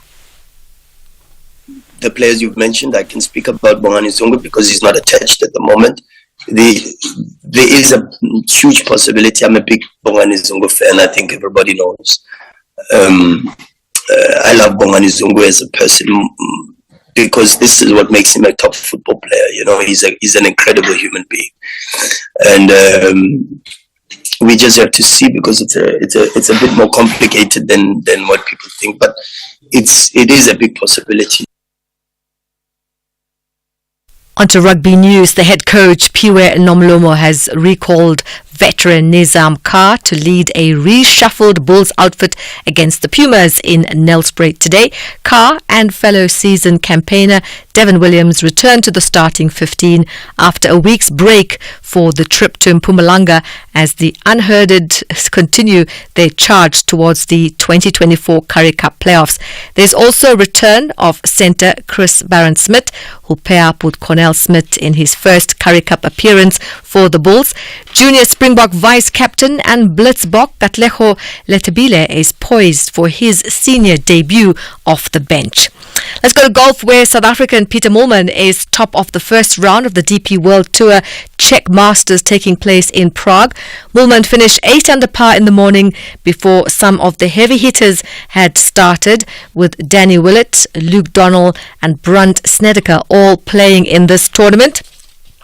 Also to look forward to are 6 players chasing Moolman on 7 under after round 1. And let's go to a hole-in-one on the 14th hole was the highlight of the round for Chris Kirk, who sits top of the leaderboard after the opening day of the St. Jude's Championships in Memphis, Tennessee. Kirk went on to card a 6 under par round of 64. Hideki Matsuyama is one of a trio of golfers a single shot back. And it's fight night excitement as UFC 305 is set to take place tomorrow, and with Dricus du Plessis and Israel Adesanya facing off for the middleweight title in the main event. Now, the pre-fight conference happens today at 10 a.m. Well, fans will get a glimpse of the fighters before the big showdown that happens on Sunday, 4 a.m. South African time. And finally, our South Africa's Olympic silver medalist Bayanda Walaza dedicating his medal to his mother Toliwe after his impressive performance in Paris. Walaza, who lost his father at a young age, shared an emotional moment with his mum after his 4x100 meter relay team finished second behind Canada. Walaza's success has also inspired his schoolmates at Curro Hazeldean, many of whom are now taking up athletics thanks to his influence. Walaza shared his medal with students to motivate them. This is not for just everyone. This is for you guys, to show you guys that it's possible. Anything is possible, guys. Don't think that you are young, you cannot accomplish anything in life. You can still be something. Just believe in whatever you're doing, trust yourself, and everything will come your way. That's how we wrap up sport for now. More top of the hour. I'm Zai Khan. The Business Update on SAfm. Taoling Lachela joins us again. Good morning, Taoling. Let's go to China. Alibaba missing targets. Right, John. Now, an hour ago, we spoke about the stable outlook for the U.S. consumer, but things are different in China. Now, a slowing economic recovery in China, coupled with a persistently weak property market and high job insecurity levels, have sapped consumer confidence and spending power in the world's second biggest economy, hitting global firms across the board. During the second quarter, Alibaba delivered a rise in revenue, but it fell short of market expectations. The company is also dealing with stiff competition from rivals like JD.com and discount-focused retail platforms such as PDD Holdings, Pinduoduo, and ByteDance-owned Douyin.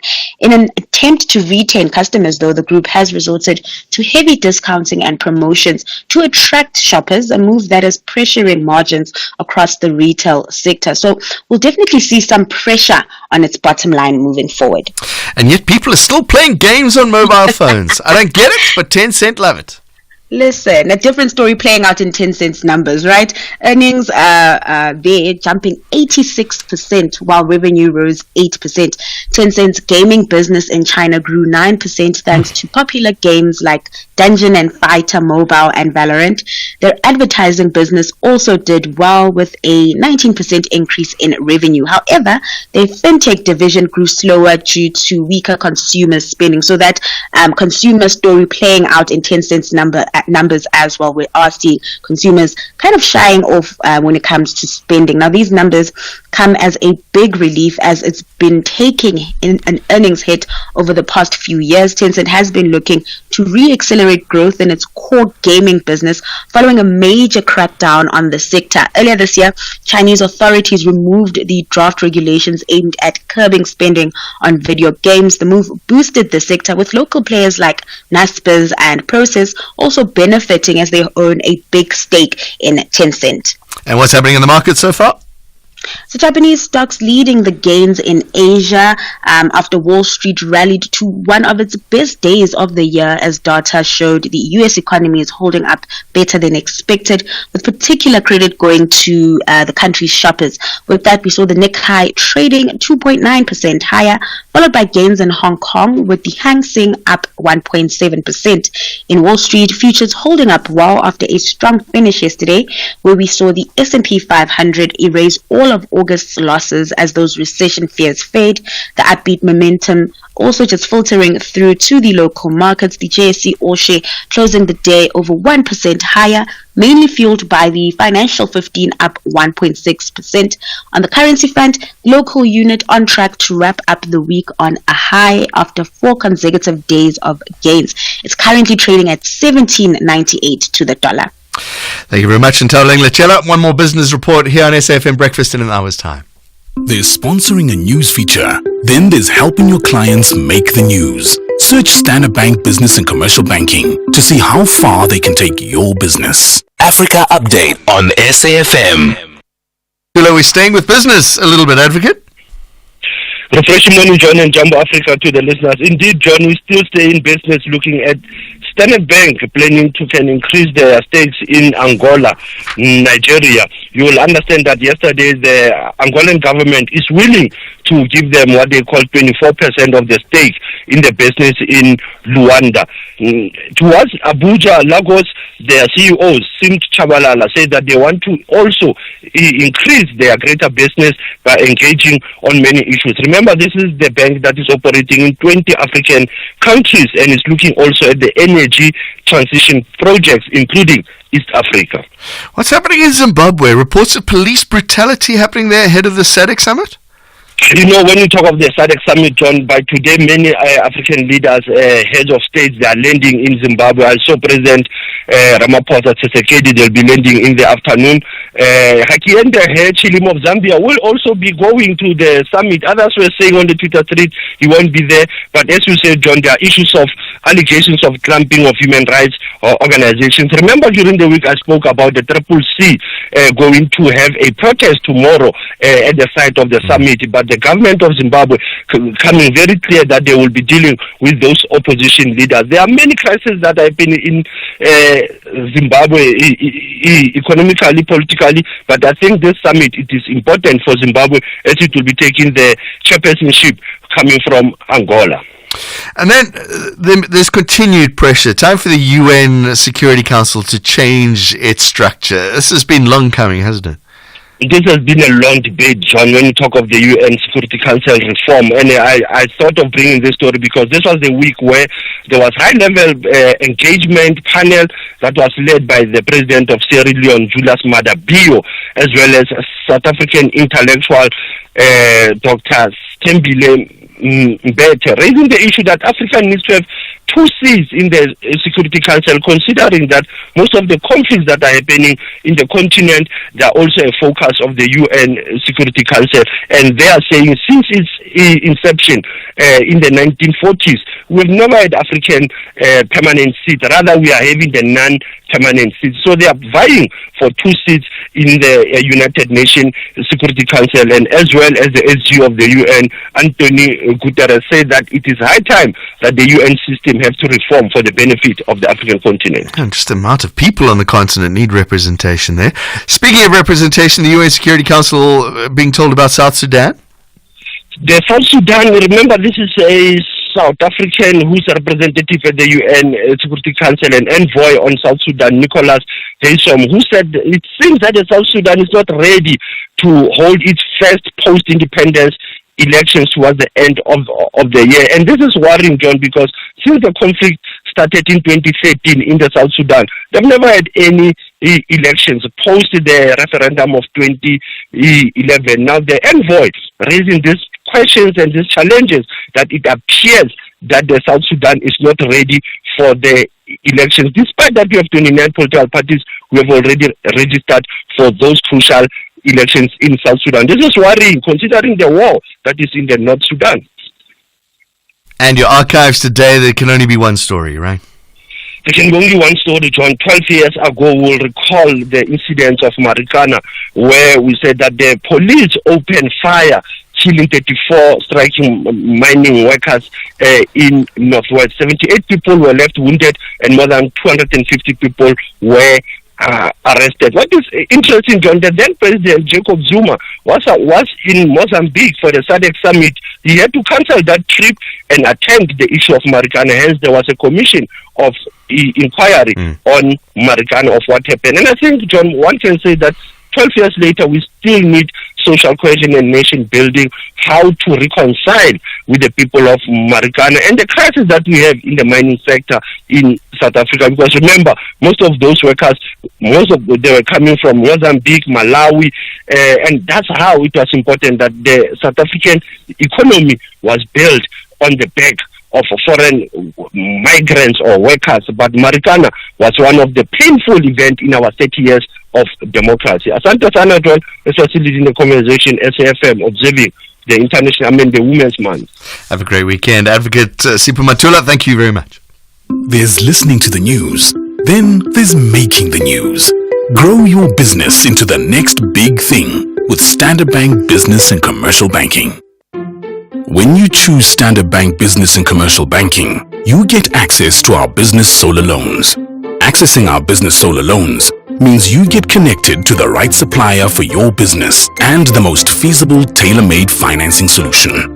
And that financing solution means 8,760 hours of uninterrupted power for your business, sourced directly from the African sun. You see, there's going green.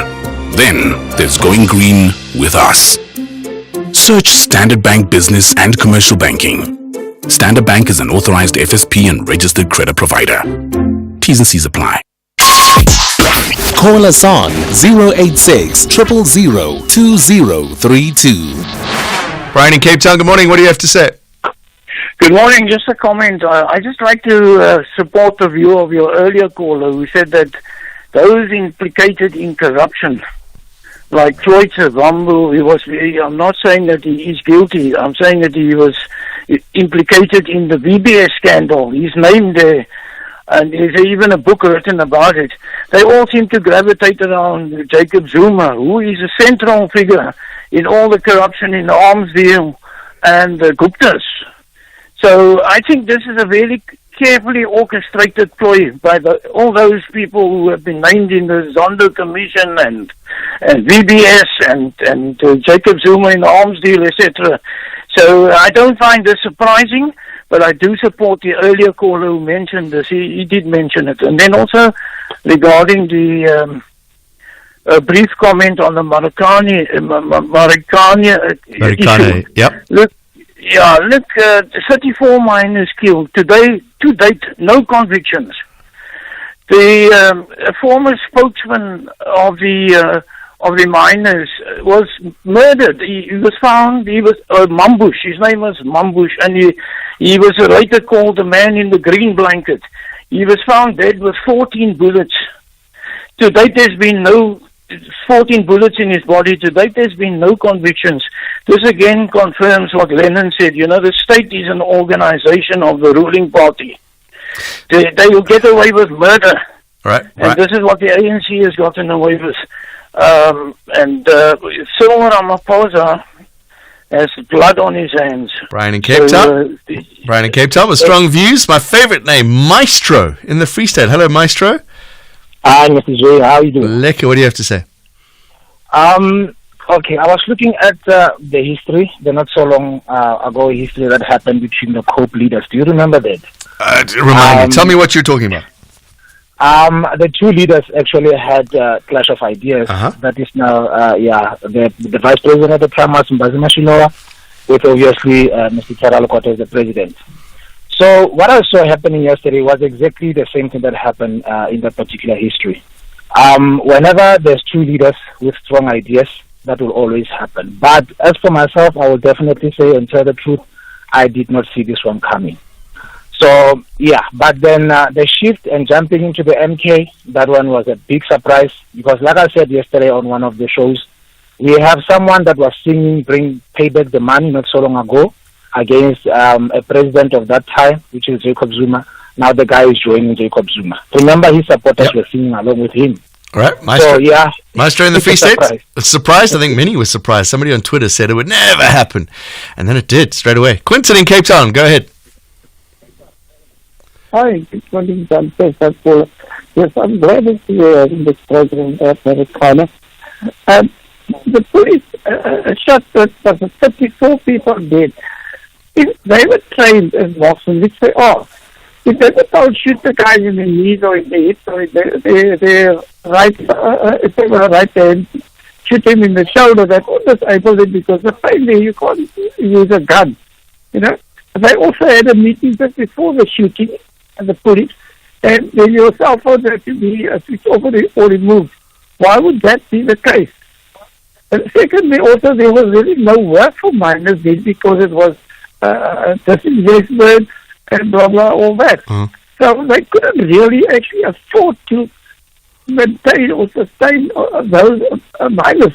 They also had to then pay them pensions if they had to fire them or whatever. So in my opinion, I could be wrong, is if they were fired or if they were shot and killed, then they don't get the pension, which I'm under the understanding that is the case, that people didn't get their pension.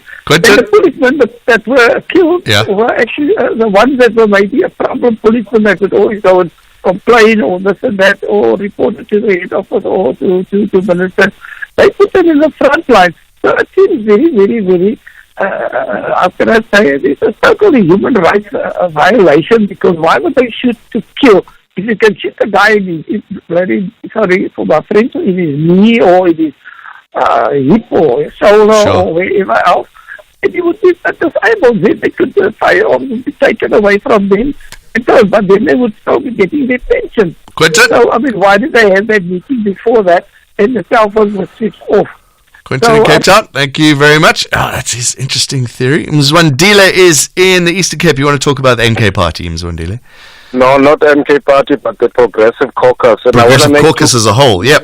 Yeah, listen, I want to make 2 points first. You know, I actually think we as South Africans have outgrown our politicians, whites and blacks for that matter.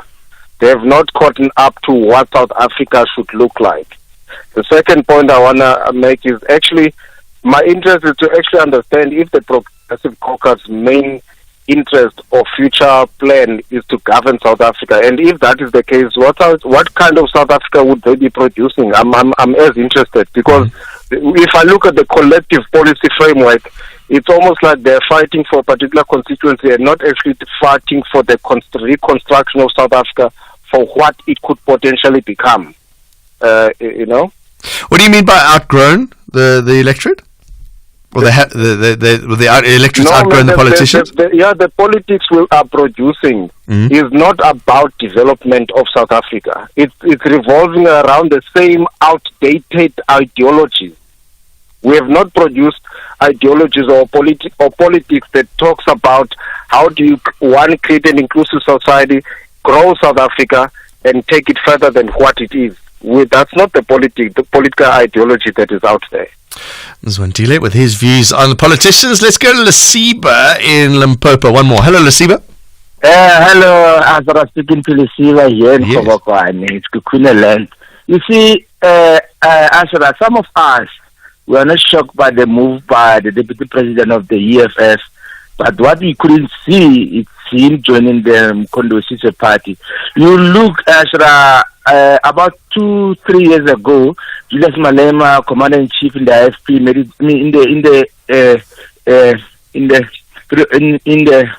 in his party made it very clear that his party will remain the president of his party until he's older enough to perform his duty. So I think this is something that made Floyd Shivambu to realize that they are of the same age. If economic freedom fighters is going to remain with one party up until he's older, then the same age will be catching with Floyd Shivambu. That means Floyd Shivambu himself will never be a leader of a political party. That was very much something that pushed him to go to the party, to leave the party.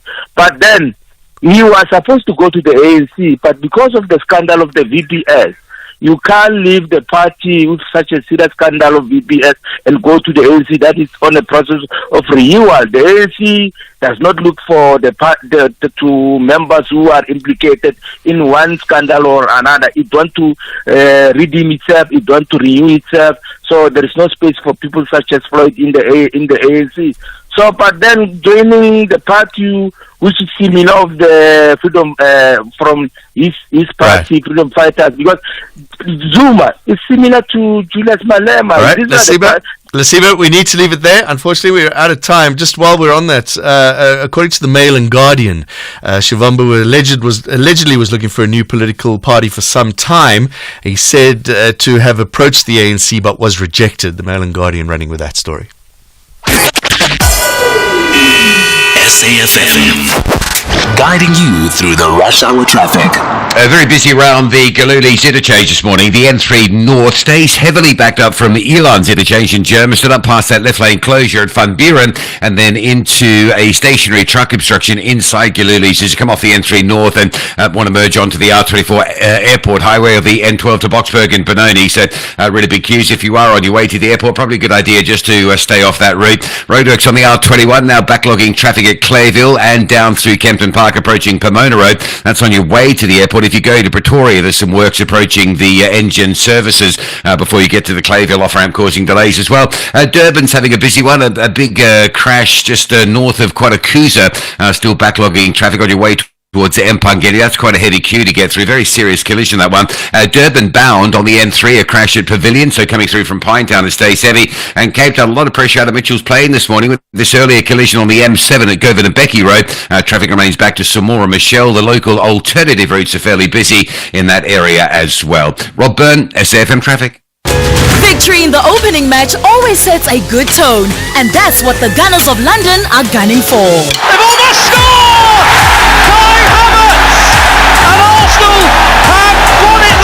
Meanwhile, the Wolves are on a real mission to howl for 90 minutes in search of essential 3 points. Wolves have a second! And listen to the noise! This is the Premier League. Witness the thrilling encounter between Arsenal FC and Wolverhampton Wanderers on Saturday, 17 August at 3 p.m. Live on SABC3 and at your fingertips on SABC Plus. Also available on SABCSport.com. Hashtag we love it here. Proudly brought to you by SABC Sport. For the love of the game. The Rockets know how magical 3 points is in football. They want just that in their own backyard this weekend. But Gunners want to deny them any joy as they are in dire need of victory to escape from the uncomfortable territory. Mpumalanga battles it out with Eastern Cape. This is the Hollywood Bet Super League. TS Galaxy Queens FC versus City Lads Ladies FC, the Sunday 18 August at 3 p.m. Live on SABC1 and SABC radio stations. Also available at your fingertips on SABC Plus and SABCSport.com. Hashtag we love it here. Brought to you by SABC Sport. For the love of the game. SAfm values your views. Be an active citizen. Coming up after the news, South African working women are more at risk of toxic stress. And I knew this would happen. Get a message straight away when I was talking about this a little bit earlier, saying regarding women's stress, for 5 years in a row, there's been a focus on women issues in the workplace. Suicide rate for men is higher. Is there something we're missing? The point is, with this study, they found that women are more at risk of toxic stress. They're not saying that men don't experience toxic risk. They're saying that women are more at risk, and we're going to find out why. We can ask them what the difference is, but when they list the stresses that women are under in the workplace and home, then you will find out.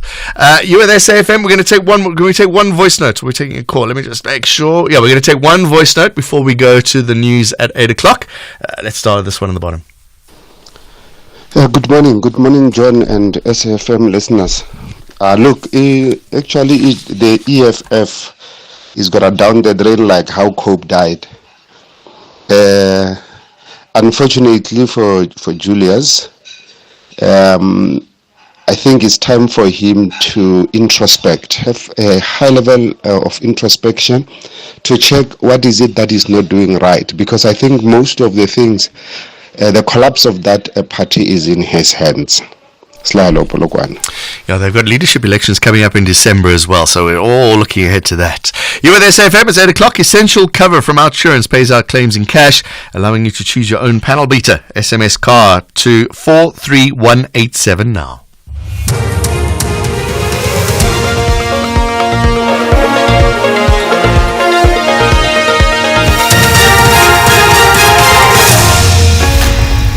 Top stories for this hour. It's been 12 years since the Marikana massacre, and political leaders in Israel condemned the attack on a Palestinian village. Good morning, I'm Eva Chipa. Today marks the 12th anniversary of the Marikana massacre, in which police gunned down 34 mine workers at the Lonmin Platinum mine near Rustenburg in the northwest. At least 10 people, including mine workers, police officers and security guards, were killed in the days preceding the tragedy. Meanwhile, the Socioeconomic Rights Institute says the state has compensated the families of 35 of the 37 mine workers who were killed in Marikana in August 2012 for their financial loss. It says 2 families are yet to receive compensation. Lawyer at the Institute, Nomzamo Zondo. It's been the most disappointment that 12 years later there has been no prosecution for the murders that happened on the 16th of August. And it's even harder because it's not necessarily that they haven't happened, but they're in the pipeline. The NPA is still finalizing the investigation. General Mbembe, together with 4 other policemen, are being charged not only for the murder of the 3 miners that were killed on the 13th, but also the 2 policemen. Sibanye Stillwater took over Lonmin's operations in Marikana in 2019. Some observers have expressed concern about the company's lack of a community outreach program. Tumeka Magangwana is from the Sinethemba Women's Organization. We are still living in shacks, but they said they are building houses for the communities. But the houses that they built was the flats that the miners paying rent for. And not all the miners staying in those houses. Others are still living in shacks with put toilets, with no water, with no electricity. The Electricity and Energy Minister, Jose Nsoramakgopa, is expected to outline government's new strategy regarding nuclear energy in a special media briefing in Pretoria today. The plan is part of the country's future energy mix, which government has been working on under the 2019 Integrated Resource Plan. But various civil organizations and the DA are strongly opposed to the plan to accelerate the introduction of nuclear energy, citing high costs and safety concerns. The executive director at the Southern Africa Faith Communities Environment Institute, Francesca De Gasparis. We've been watching very carefully energy decision making for a number of years. In 2017, we joined Earthlife to take the government to court over how it was procuring nuclear energy. And that was found by the high courts to be illegal and unconstitutional. And we are now, right now, once again, mounting a legal challenge to say the way that you're talking about bringing in new nuclear energy hasn't had sufficient public participation and consultation. In other news, the ACDP's Deputy President Wayne Dring says the resignation of Floyd Shivambu from the EFF comes as no surprise. Shivambu announced his resignation from the EFF and all its structures, as well as Parliament, in a media briefing in Johannesburg yesterday. At the briefing, it was also announced that EFF MP Mzwane Lemanyi has also resigned. Dring says both resignations were expected. The African Christian Democratic Party is not surprised by the resignation of the Deputy President of the EFF, Mr. Floyd Shivambu, because it has been rumored over the years that some tension and conflict exists between the leadership as well as other members of the EFF who are not happy with the direction the party was taken. And lastly, looking further afield, Israeli political leaders have condemned the action of a large group of Jewish settlers who went on the rampage in a Palestinian village in the occupied West Bank. The group set houses and vehicles on fire. The settlers, some wearing masks, were armed with batons, rocks and Molotov cocktails as they descended on the village of Jit. At least 1 Palestinian was killed and several others wounded. The BBC's David Bramford reports. What is unusual is even some of the far-right cabinet ministers have condemned what's taken place. Benjamin Netanyahu, the Prime Minister, he was strongly critical. President Isaac Herzog, he was furious. He likened the event to a pogrom, which is a term historically used to describe the 19th century anti-Semitic violence in Eastern Europe. Even Itamar Ben-Gvir, the Security Minister, Bezalel Smotrich, they all condemned to one degree or another, this violence. Recapping the top story for this hour. Today marks the 12th anniversary of the Marikana massacre, in which police gunned down 34 mine workers at the Lonmin Platinum Mine near Rustenburg in the northwest.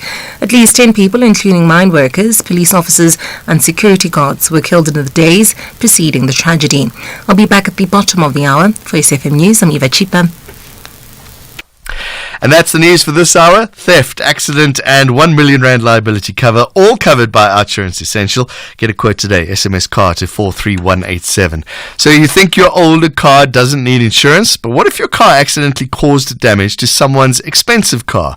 Outsurance Essential is affordable insurance for older cars, giving you up to 1 million rand liability cover and loads more. Plus, claims are paid in cash, so you can use your own panel beater.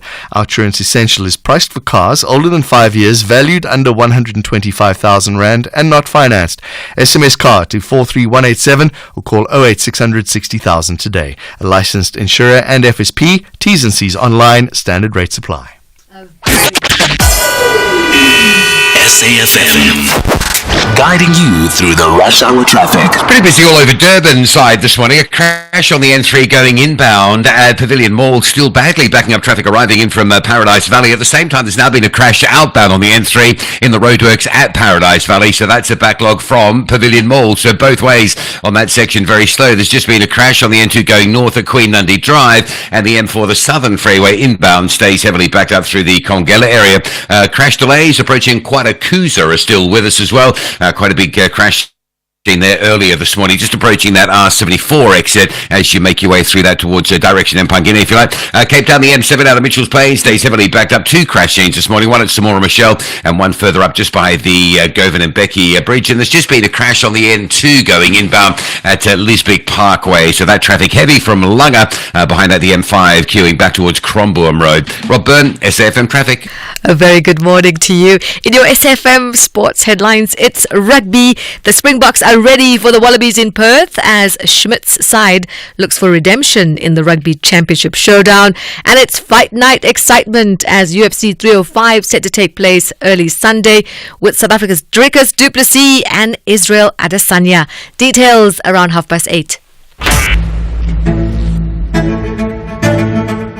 Getting ahead of the morning with hashtag SAfm Breakfast.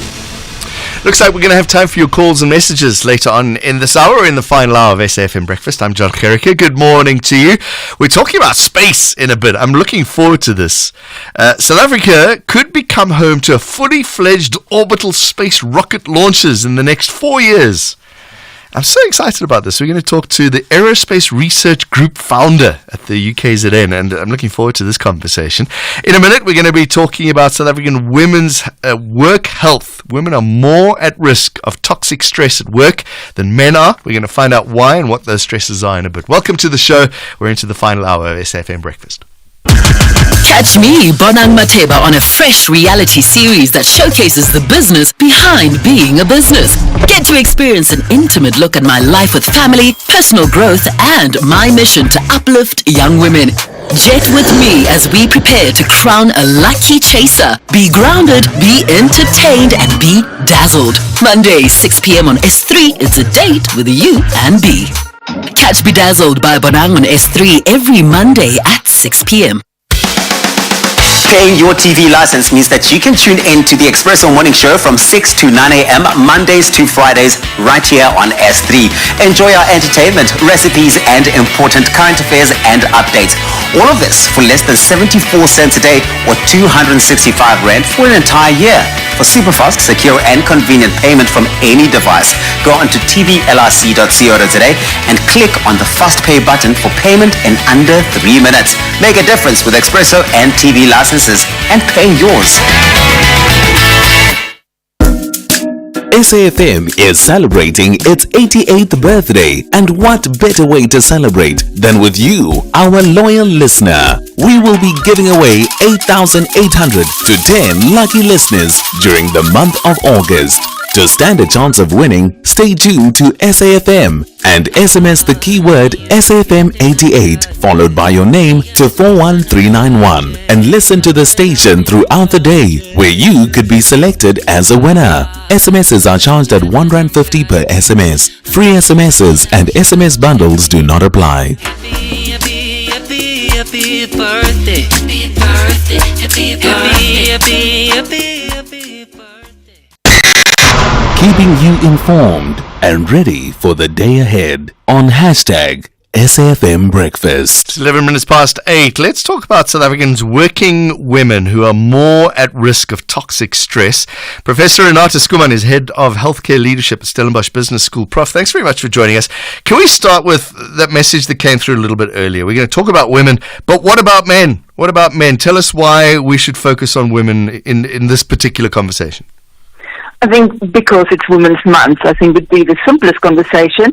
I'm a big advocate for corporate mental health for both genders, but I do think it is important to acknowledge that there's certain additional factors that do affect women in a way that it doesn't affect men, the type of stresses that women are exposed to in addition to those that men are exposed to. All right, so let's talk about those. What are they? So the one thing is that the research has clearly shown that women still bear a disproportionate amount of responsibility for childcare and domestic chores. And I know it's a generalization. There is definitely single dads out there that does everything. But in general, we still have that additional responsibilities. The second thing is that women are still more exposed to men to microaggressions, harassment and discrimination en route to work and at work. And women are really, really reluctant still to report it. Only a third of women chose to report this incident because of fear that it might jeopardize their careers. The intensity of stress has become overwhelming, and there's a list of things here: physical, emotional, cognitive, behavioral impacts. What effect does all of the stress have on the workplace? When we build up the stresses, it definitely reduces people's productivity. So it can lead to deterioration of interpersonal relationships. It can lead to decrease in team performance. But in terms of productivity cost, it's quite significant. We know that productivity cost in terms of absenteeism can reduce or affect the GDP with 0.6%, and presenteeism, i.e. you're at work but not fully performing, affects the GDP with up to 4.2%. What stigmas does mental health still have at the workplace? Toughen up, suck it up, you can go cry at home. You know, it's a little bit of both. I think organizations have a huge responsibility to improving mental health at the work, to create psychological safe spaces, to lead, to be able to have people talk about mental health without the fear of stigma and discrimination. However, there is societal factors and people do feel they should man up. In a way, it is true because all the responsibility for your health is definitely not just your organization. You need to take care of yourself. You need to access professional help when you need to. And it is sometimes stress is an inevitable part of life. You will always be exposed. So we have to pay attention to our own resilience as well. And in that sense, yes, maybe there is a part of us that should toughen up, but we should definitely not toughen up towards toxic workplace environments. That should just not be tolerated. Tell me about the different levels of stress. You call this something called healthy stress. I think I feel that every time I open up the microphone. So what's the difference between healthy stress and this thing you're talking about? So we talk healthy stress is eustress. That is helping you to perform. It's like excitement. It helps you to catch a deadline. It helps to think on your feet. That is good for you. It helps with performance. It's releasing neurotransmitters that make you function. However, if stress are real significant losses or negative life events or traumatic events, so very intense stresses or really chronic excessive stress, it can cause what we call distress or toxic stress, and that is when we start to develop emotional, physical and cognitive symptoms due to the chronic stress. All right, let's talk about some of those specifics. I know there was research, Deloitte Women at Work survey.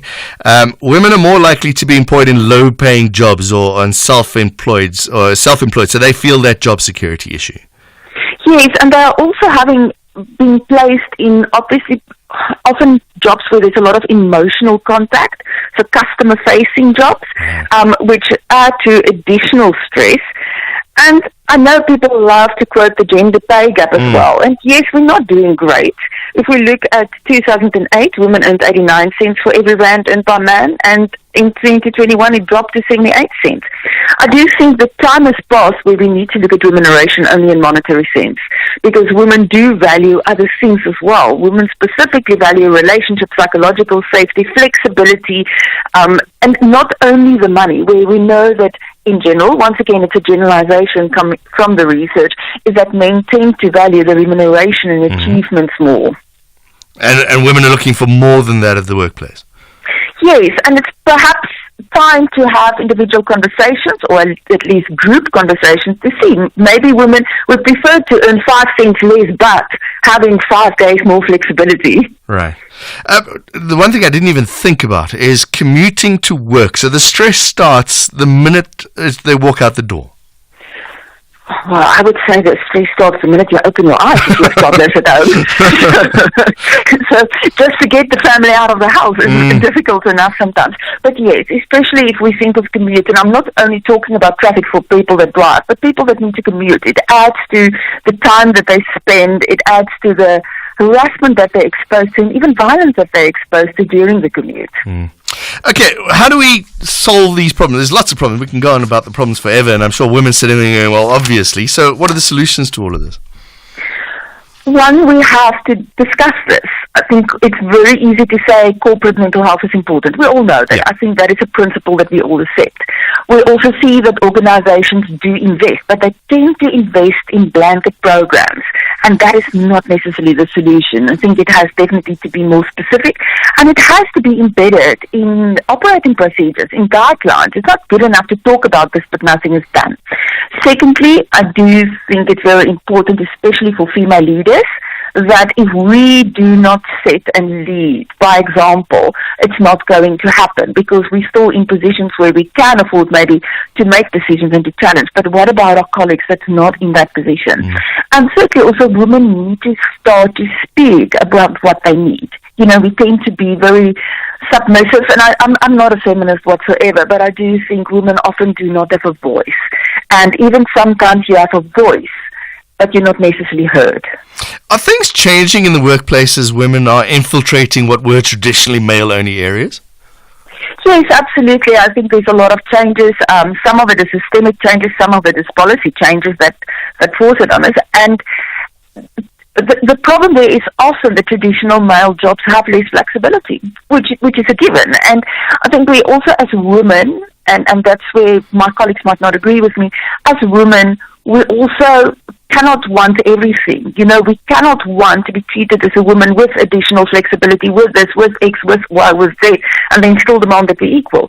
By nature, women and men are different, and therefore what we need is different. We wire different. So just saying we want to be treated equally is maybe not what we want. Maybe we want to be treated fairly and just, not necessarily equal. How do workplaces recognize, well, first of all, how do I recognize stress in my partner, or how does my partner recognize stress in herself? I think what is very important, what we can see, the first thing is maybe behavioral changes in terms of people are a bit more withdrawn, a bit more ratty, the productivity goes down, but we often see people starting to withdraw from people. The second thing that we see is changes in other different things in the workplace. It might lead to tardiness, I'm late for work, or I'm not that on top of my emails. Our partner might feel also that we're more irritable, our sleeping patterns is disturbed, the appetite changes. I think it definitely plays out in the workplace, where you also can see people pushing more and more hours, but less and less productivity, and that might be one of the first symptoms also of burnout, where people start to decrease performance, even though they'll have increased hours at work or spending at work, and then the emotional distancing that we see. We also need to look out for substance use, and substance use is sometimes very subtle. It might be over-the-counter medication, it might be prescription medication, it might be alcohol.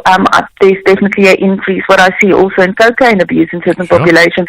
And then the other thing is that we mustn't forget is the other type of addictions: screen time addiction, pornography, for example. And at the workplace, I'm imagining a workplace, somebody sitting there going, all right, we're gonna get all the women together, we're gonna listen to their grievances now, and that will be what we have done. It's the implementation of those, making these family-friendly workplaces, maybe allowing creches to happen nearby. It's quite a big change that might have to happen.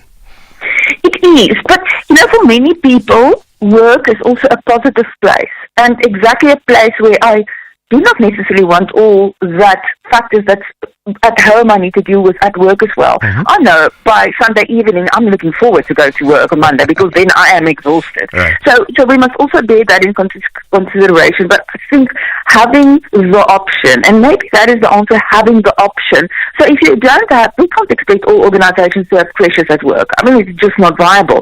But maybe having an understanding that some creches only open 8:15. So what do I do as a mom? Do I leave my child in front? Must I employ someone else to drop my child at school? Or can I have that flexibility of starting maybe 9 o'clock to be able to take my child to a creche? Lots of conversation to be had. Professor Renata Skuma, thank you very much. Head of Healthcare Leadership at the Stellenbosch Business School.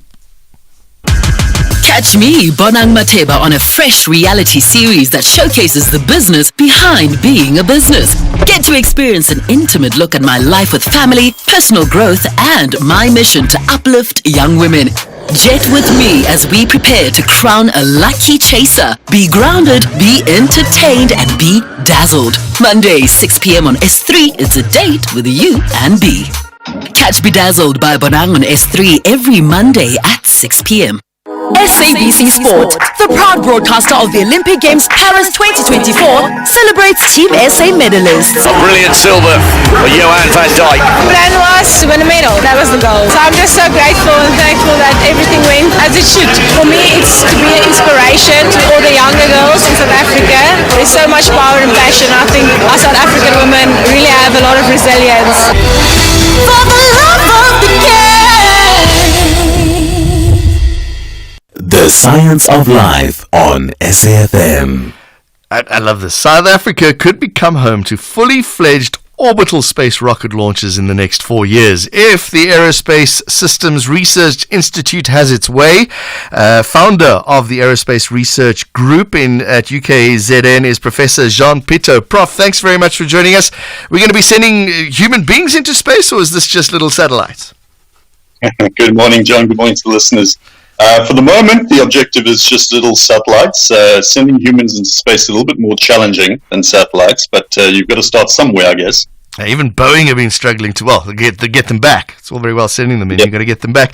Why do we need orbital space rocket launches in South Africa?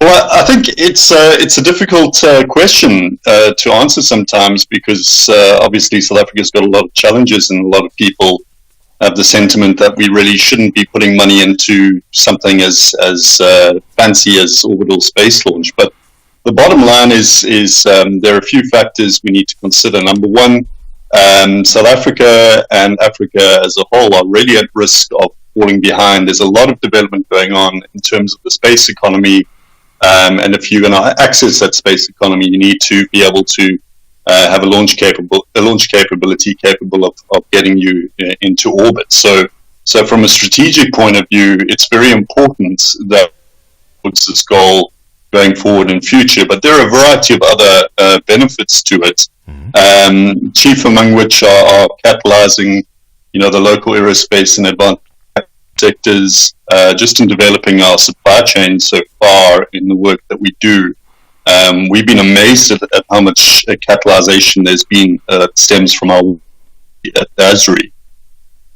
We're developing incredibly skilled engineers that are sought after around the world, and a bigger program will just really accelerate that benefit. And some of those engineers go on to work in other industries, start their own companies, and it's very, very impactful in that sense. And then ultimately, we would want to operate a launch service from South Africa on a commercial basis, primarily, so it's self-sufficient. So there's an opportunity to earn foreign investment and income generation. And I think a very understated benefit, which needs to be raised, is is nothing generates a source of hope or a sense of national pride like accessing space.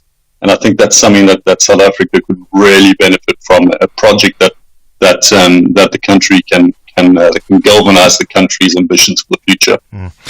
One thing you do raise is we have made satellites. South Africa, when I say we, I mean South African scientists have made satellites, but it costs a fortune to get them to the place that's going to put them up into space. We're going to save those costs.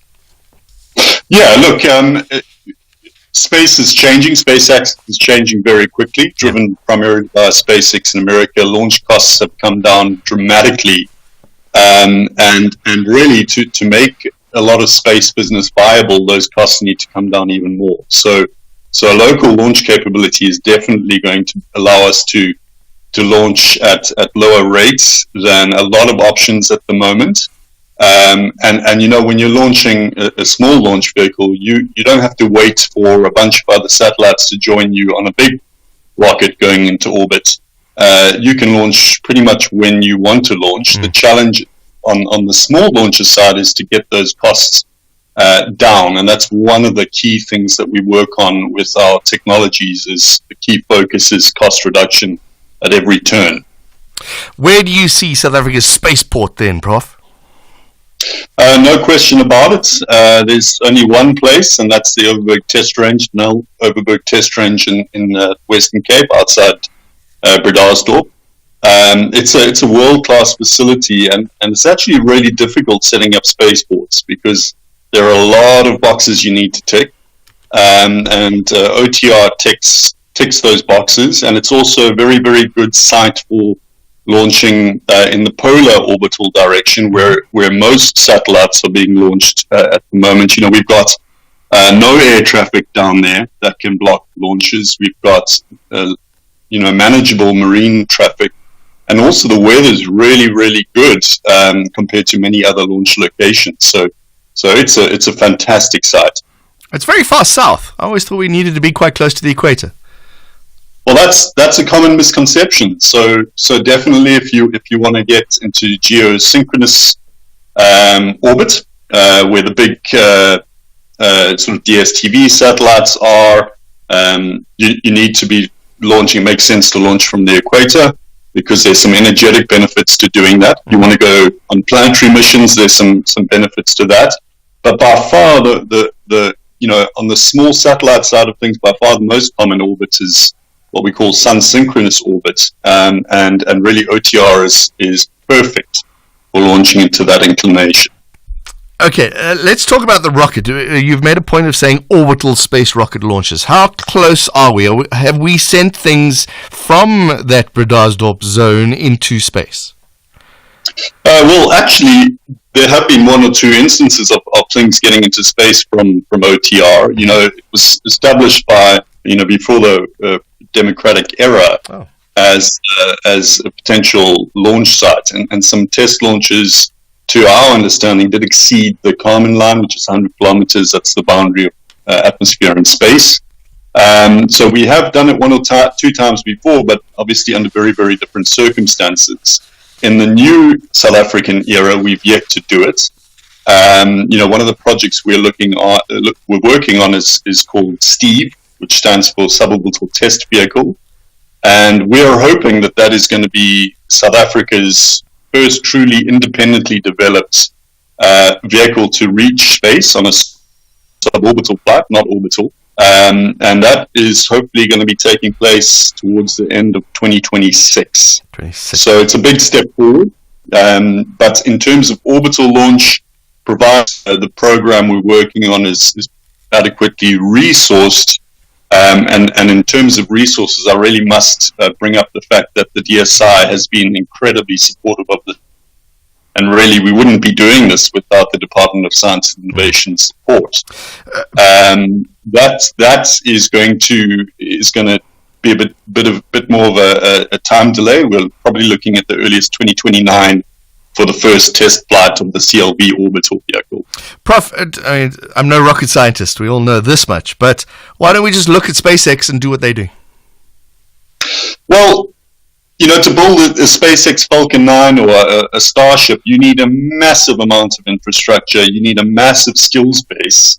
You need a massive advanced manufacturing industry, and we simply don't have those in South Africa, at least not yet. So we've configured the CLB launch vehicle perfectly, in our view, for what South Africa can and can't do. So making a launch vehicle small compared to something like Falcon 9 makes making it a lot easier, makes launching it a lot easier. Right. Development costs are a lot lower. And yet there is still a good market to support going forward into the future. So definitely small makes sense in this case. And obviously it's the start of a future. And you'd look to build something bigger thereafter. Got to start somewhere. Professor Jean-Peter, thank you very much. Aerospace Research Group founder at UKZN 2026. I'm looking forward to seeing those rockets blast off. It's 8:30. In your news making headlines for this hour, 12 years since the Marikana massacre, no one has been held criminally accountable for the killing of 34 Lonmin mine workers near Rustenburg in the northwest. Activities to mark the anniversary of the massacre will get underway shortly. In other news, the city of Johannesburg will today convene a special council meeting to vote for a new mayor. This follows a resignation of the Al Jamaa Party's Kabelo Gwamanda in the midst of concerns about the deteriorating state of the metro. And lastly, the Electricity and Energy Minister Josienso Ramakgopa is expected to give details of the country's nuclear program on the future energy mix when he hosts a special media briefing in Pretoria today. I'll be back at 9 with more news. For SAfm News, I'm Eva Chipa. SAfm, guiding you through the rush hour traffic. Heavy traffic down at Protea Glen on the Potchefstroom Highway. I know the traffic lights that have been down for so long were fixed recently, but they pretty soon went down again. I'm not sure whether it's traffic lights that are just the problem or there's something else, but if you're passing Lenasia or coming up from the western area region into Protea Glen on the N12, it is very heavy. Broken down truck still inside Giluli. The N3 remains heavy from Germiston on your way through to the links onto the airport highway or the N12 to Boksburg and Benoni. Durban side, there's been a crash coming into town just by the Pavilion Mall. That's quite slow from Pinetown. And at the same time, an earlier crash at Paradise Valley has just been cleared, but that traffic remains slow approaching the Pinetown area. Collision on your way to Quanakusa on the N2 has finally been cleared away. Cape Town reasonably busy this morning. There's a collision scene on the N2 inbound near Lisbik Parkway, so that's heavy still coming through from Langa. And then once you work through that and get to Hospital Bend, there's quite a backlog on the N2 Nelson Mandela Boulevard approaching the CBD. The off-ramp to Herzog Boulevard into the CBD is being closed due to a big crash scene. So traffic arriving, obviously realising that's closed and having to push on to the elevated freeway. So there's a lot of congestion on the elevated freeway and on the N2 Nelson Mandela Boulevard going into that. And just a heads up, very busy around the sort of Helen Suzman inbound carriageway coming in from the Greenpoint side, as well as Bait Truck. A lot of traffic congestion. Walter Sisulu as well around that side of the town CBD. Very heavy. Rob Bird, SAfm Traffic. This is SAfm Sport with Zai Khan. Morning, Zai. Wallabies in for another beating, do you think? Well, guess what? They're hoping for a comeback, but you know the Boks. They might just kick them into touch again. That's the big showdown. Tomorrow, 11:45 in the morning is when the Boks will be at the Optus Stadium in Perth. They will be facing the Wallabies. After a 33-7 defeat last week, Australia are eager to bounce back. South Africa, led by coach Rassie Erasmus, has made 10 changes to their lineup, keeping their depth intact. The Wallabies coach Joe Schmidt emphasizing the need for the Wallabies to bring a quick and efficient game plan. I think it's one of the vital sources of possession in that you can capture it in behind the defensive line to a degree, and they then spread it very quickly and efficiently. Willie LaRue's obviously his passing game this week. They've got Fussy there who's got a very good strong carry game. He's a big man, so either way you want to be able to get those back and you want to be able to defend yours better. On to cricket, it was a thrilling first day in Guyana as 17 wickets tumbled, with the Proteas being bowled out for 160. Shaman Joseph stole the show for the West Indies, taking 5 for 33. However, the Proteas fought back with Vian Mulder leading the charge, claiming 4 for 18 to leave the West Indies struggling at 97 for 7 by stumps. Soccer now. Wydad Athletic Club coach Rulani Mokoena has expressed big interest in returning to the annual African Football League with a new team, having won the tournament in its inaugural year with Sundowns. Wydad were runners-up, but Mokoena doesn't yet have dates for this season's edition. No, nothing as yet. But yeah, it was one of the discussion points. Is definitely on the roster. But of course, it's going to be something that I've got to leave to CAF and to our football club to announce, but nothing concrete as yet on my side. Tennis action after receiving a first round bye. Coco Gauff's Cincinnati Open title defense is over. She tripped over the first hurdle. The second seed and world number 2 lost 6-4, 2-6, 6-4 to Kazakhstan's Yulia Putintseva. In the men's draw, Fabian Marasan recovered from losing the opening set to book his place in the third round of the Cincinnati Open with a 4-6, 6-4, 6-3 win over Grigor Dimitrov. And finally, cycling with La Vuelta 2024 starting tomorrow. Two of big names exhausted by a punishing year, including the Olympics, will be missing. The season's third Grand Tour will be missing Tadej Pogačar, Jonas Vingegaard and Remco Evenepoel. But the American Sepp Kuss of Team Visma will be there to defend his title.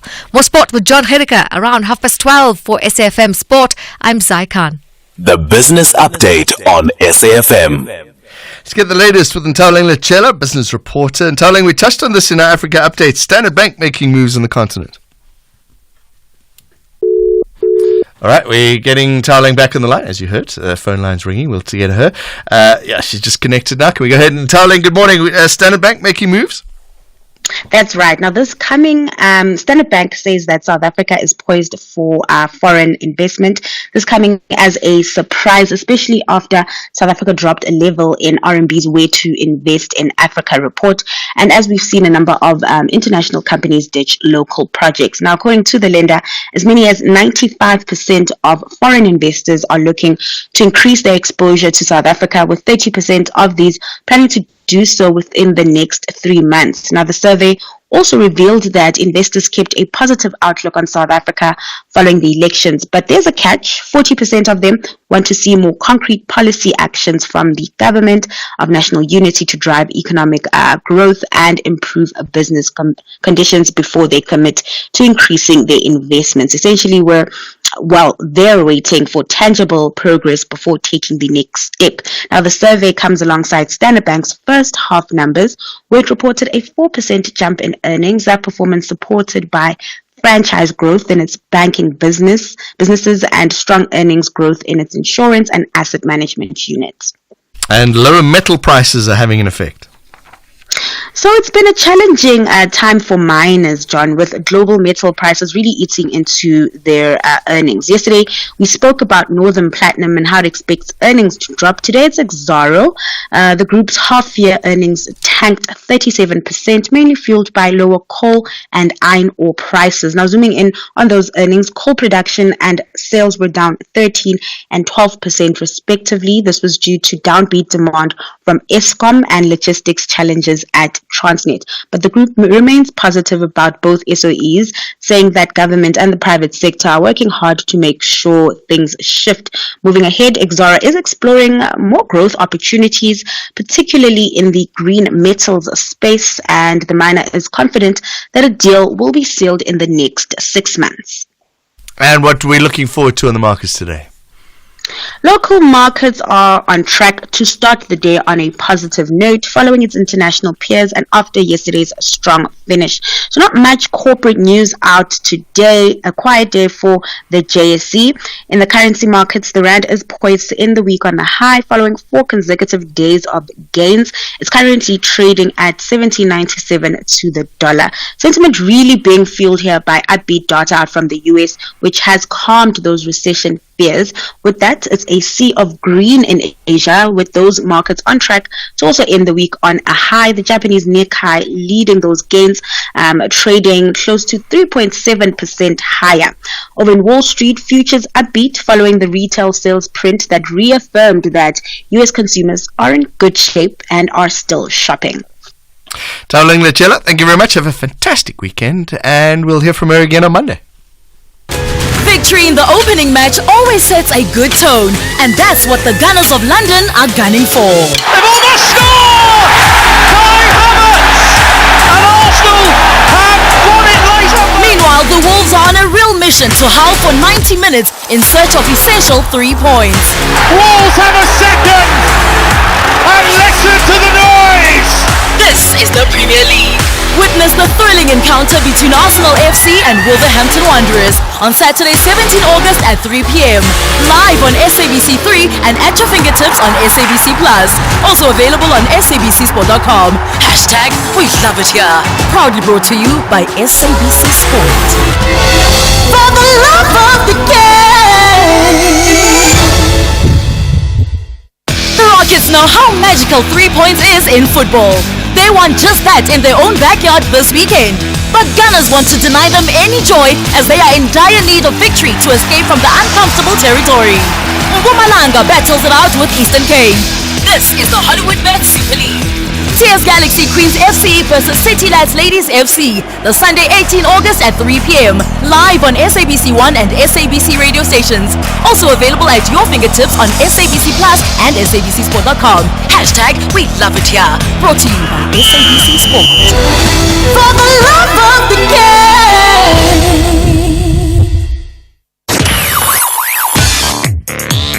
Stay on top of all meaningful, top trending stories right here on SAfm. Leading the conversation. 19 minutes to 9, you with SAfm. We'll take your calls on 086 000 2032. Let's take some voice notes now. That number, 0614 104 107. Good morning, SAfm. This is KM. You know, as long as the politicians lack the sense of selflessness, we are going nowhere. Those people are selfish. That they just want positions to position themselves in the government so that they can loot the state. They're just out there to loot the state. They are power hungry. That is why they are like that. They don't care about the people of South Africa. They don't care about the service delivery. They just care about themselves. Thank you very much. Morning, John. Sandile is spot on, and especially when it says that EFF has been warehousing. I've seen this one, that EFF has been warehousing. But now, it's about time that Malema always used to sell others out. Now he's just swallowing some part of his own pill. So yes, that's a good move. That's a good move, but they won't go very far. Thank you. No political party which was ever formed out of the ANC and survived. This is the beginning of the end of the EFF. The MK has never grown, and it will never grow. Where the MK started, it will go downwards. It is the most disorganized political party ever. So there's no future outside the ANC. Fred Chivambo has made a very terrible mistake, which is tantamount to a political suicide. He should have swallowed his pride and went back to the ANC. There's no future. He has got no future outside the ANC. Actually, he's wasting his political time and investment. My name is Active Citizen in Polokwane. Thank you. Magdalene is in Bloemfontein. You want to talk about stress at work, Magdalene? Yes, morning, John. How's it? John, I'm going to talk about stress and Shivambu, but in a small space. All right, go. is stress-related has become worse at workplace because of misplacement. And this misplacement started by the time Jacob Zuma became a president, because things were supposed to be done according to favors, not according to what's supposed to be done. People were placed because of being a friend or a favor or a family to somebody or knowing somebody, not according to the knowledge and skills and expertise of the person according to the governmental needs. You get the point? And this has affected your stress at work, Magdalene? Yes, it affects you because the person who's above you doesn't know anything. And you being underplaced where you are not supposed to, you become frustrated and get stressed because you are going to lead the person who doesn't know anything in front of you. You get the point? Your supervisor knows nothing. Yes. And then Shivambu, number 2. Yeah, he really made a serious I don't know, is it a bad mistake or it's a serious mistake, but he's busy distracting himself because Jacob Zuma is not interested in giving back to the community or revamping South Africa or bringing democracy in South Africa. Like the other caller said, they are selfish. Jacob is only there for his own family to build something like a cult, a family like or a tradition like leadership. So he's not there for us South Africans. So Shivambu is going to be used. He's going to be an instrument in Zuma's place, and then Zuma will get rid of him. Magdalene in Bloemfontein. Quinton in Cape Town. Good morning. Hi, good morning, John. First time caller. Thank you. How's it? Yeah, the thing about America is I'm glad I could speak about it, and that for 34 people, tell me, police are trained as marksmen, so couldn't they shoot the people either in the hip, in the shoulder, or why didn't they use tear gas or rubber bullet or whatever? Oh, there's all those questions, what was right? the motivation of them killing? And I think I know the answer. They had a meeting just before they shot these people, and all the cell phones had to be either switched off or removed. I don't know why that is the case. Now, at that time there was a recession, a worldwide recession.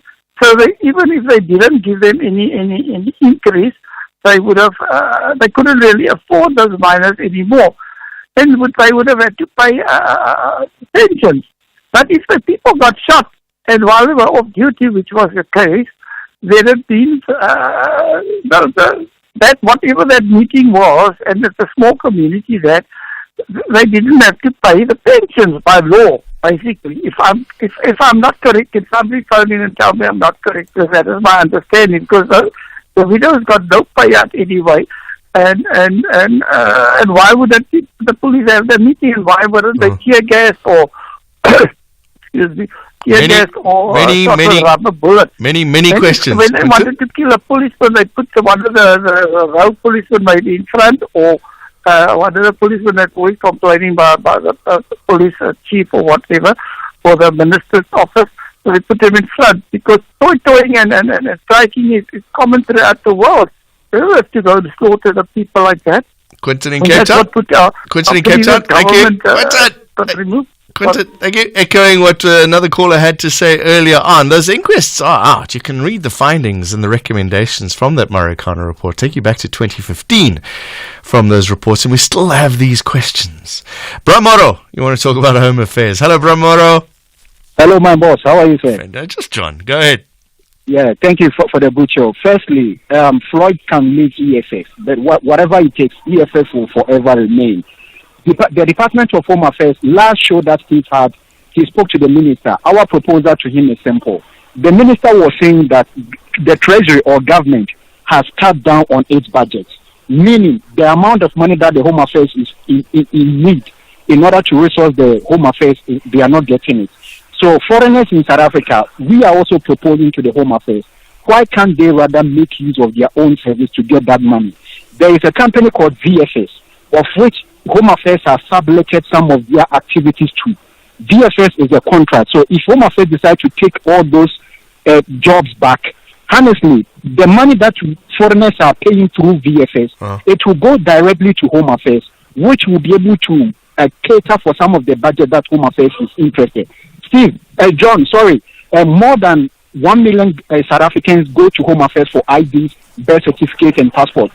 But foreigners in South Africa are minimum. Meaning, if Home Affairs is able to fast track and do more for South Africans, surely cancelling the contract with VFS and doing it themselves would be able to cater for everything. If I go to VFS to apply for a document, I pay 1,500 rand. That money can directly go to VFS without me passing through Home Affairs. Even if Home Affairs can give us express service and increase the amount, meaning economy and then business service, you pay 5,000, your document comes in 1 month. You pay 1,700, document lasts for probably 3 months. There is no problem with that. This is legal. Bramoro in Mongo. Yeah, all right. Point well made, Mongo. Bramoro, thank you very much. Bonakele, quickly, we got to go to traffic.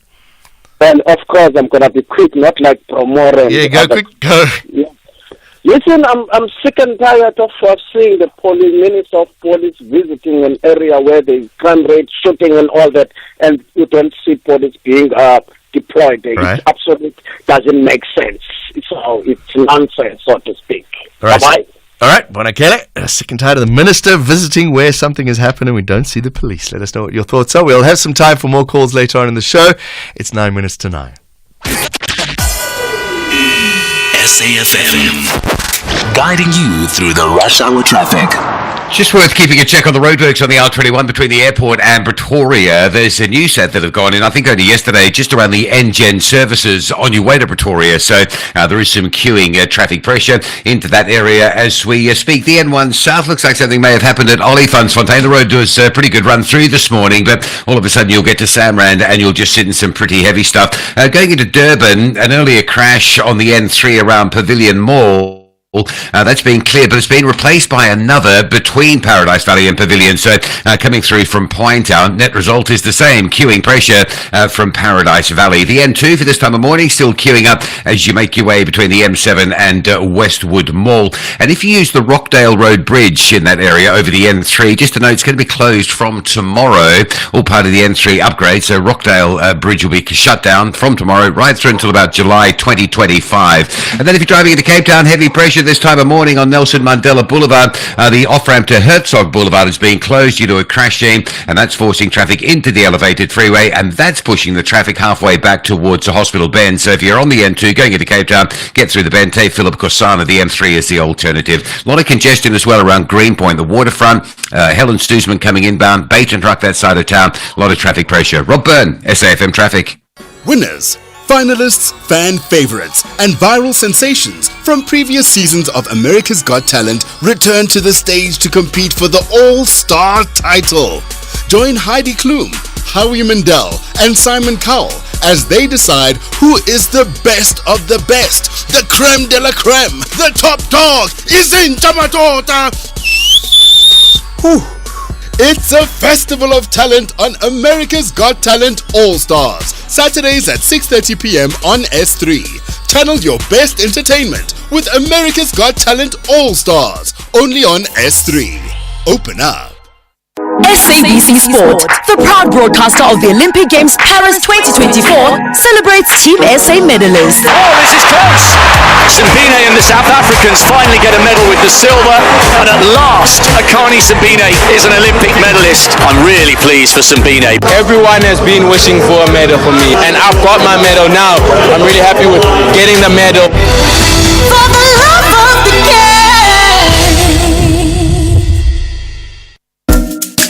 SAfm is celebrating its 88th birthday, and what better way to celebrate than with you, our loyal listener. We will be giving away 8,800 to 10 lucky listeners during the month of August.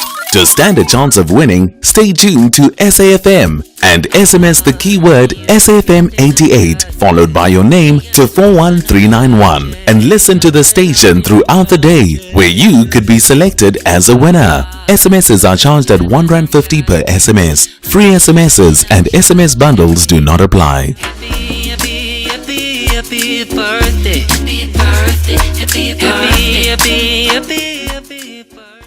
You are listening to John Gerika on SAfm. Yesterday saw the launch of Phase 2 of the South African Credit Reporting and Financial Inclusion Program aimed at underserved markets. Let's find out more about this, along with the National Credit Regulator, IFC as well, the International Finance Corporation.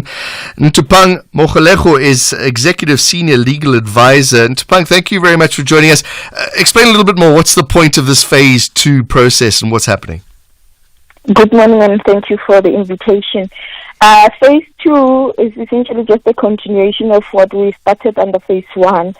As the National Credit Regulator, one of our objectives is to improve credit reporting in South Africa. Essentially by that I mean our work, we aim to improve the information that is reported at the credit bureaus for two reasons. One, to combat reckless lending, but for purposes especially of yesterday, to support financial inclusion.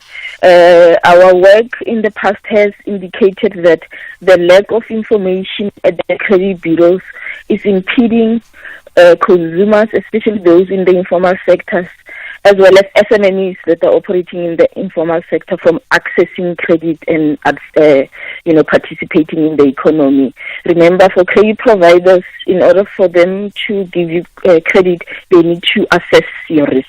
And one of the ways they assess your risk is to look at your financial activities based on your information recorded at the credit bureaus.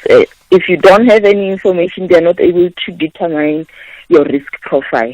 So with the work that we have launched yesterday under Phase 2 of that program, we will be working with various private sector entities as well as other financial sector regulators to improve or to harness data in South Africa, because we have recognized that there is economic value in data, and if harnessed properly, it can unlock opportunities, especially for the previously disadvantaged as well as SMEs. How do you get this data from somebody who is unbanked? When we looked at under Phase 1, when we started thinking about this issue, we realized that currently the credit bureaus are collecting what we call traditional data. Traditional data being your normal data on how you are repaying your debtors. Whereas globally, a phenomenon that has been introduced within the data ecosystem is the recognition that there are other types of data that can do the same job as traditional data. And I'm going to give an example with data that a lot of people leave behind their macro card. So for SMEs, some of them will be stocking for their spaza shops at macro, and they'll use a macro card. And behind that macro card, they leave important financial data that, if we harness it properly through support from regulatory framework, the data that is left behind can unlock opportunities, financial opportunities for people.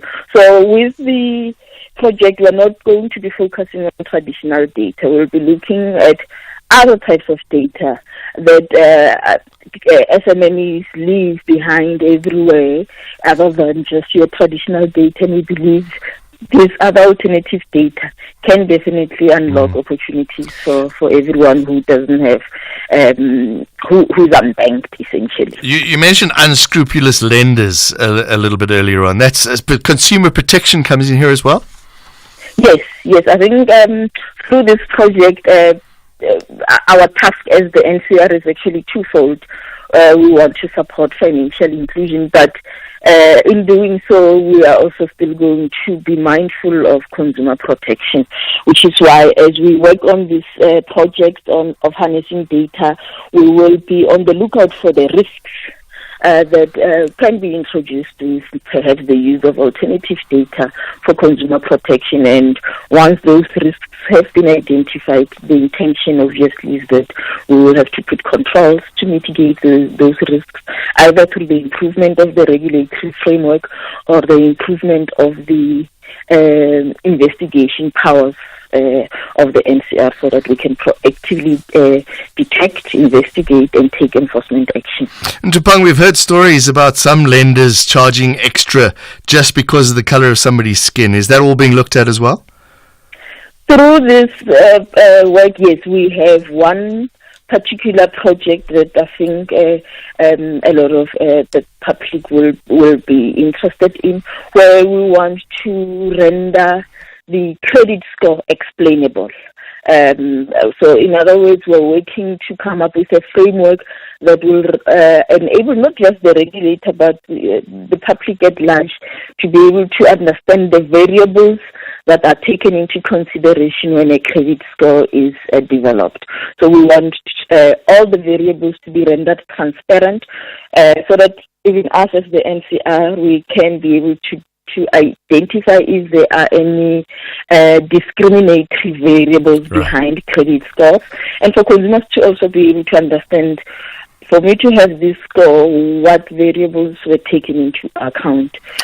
Over and above that, we will also be looking at ways to continuously test these variables once the framework has been developed. Tupang Magalejo, thank you very much, Executive Senior Legal Advisor. And thank you very much for listening. Well done to the team. Thank you for your support. And Nduduzi, Melissa, Zia, Mpo, and Tabelo for putting the show together. Kathy's up next. It's 9 o'clock.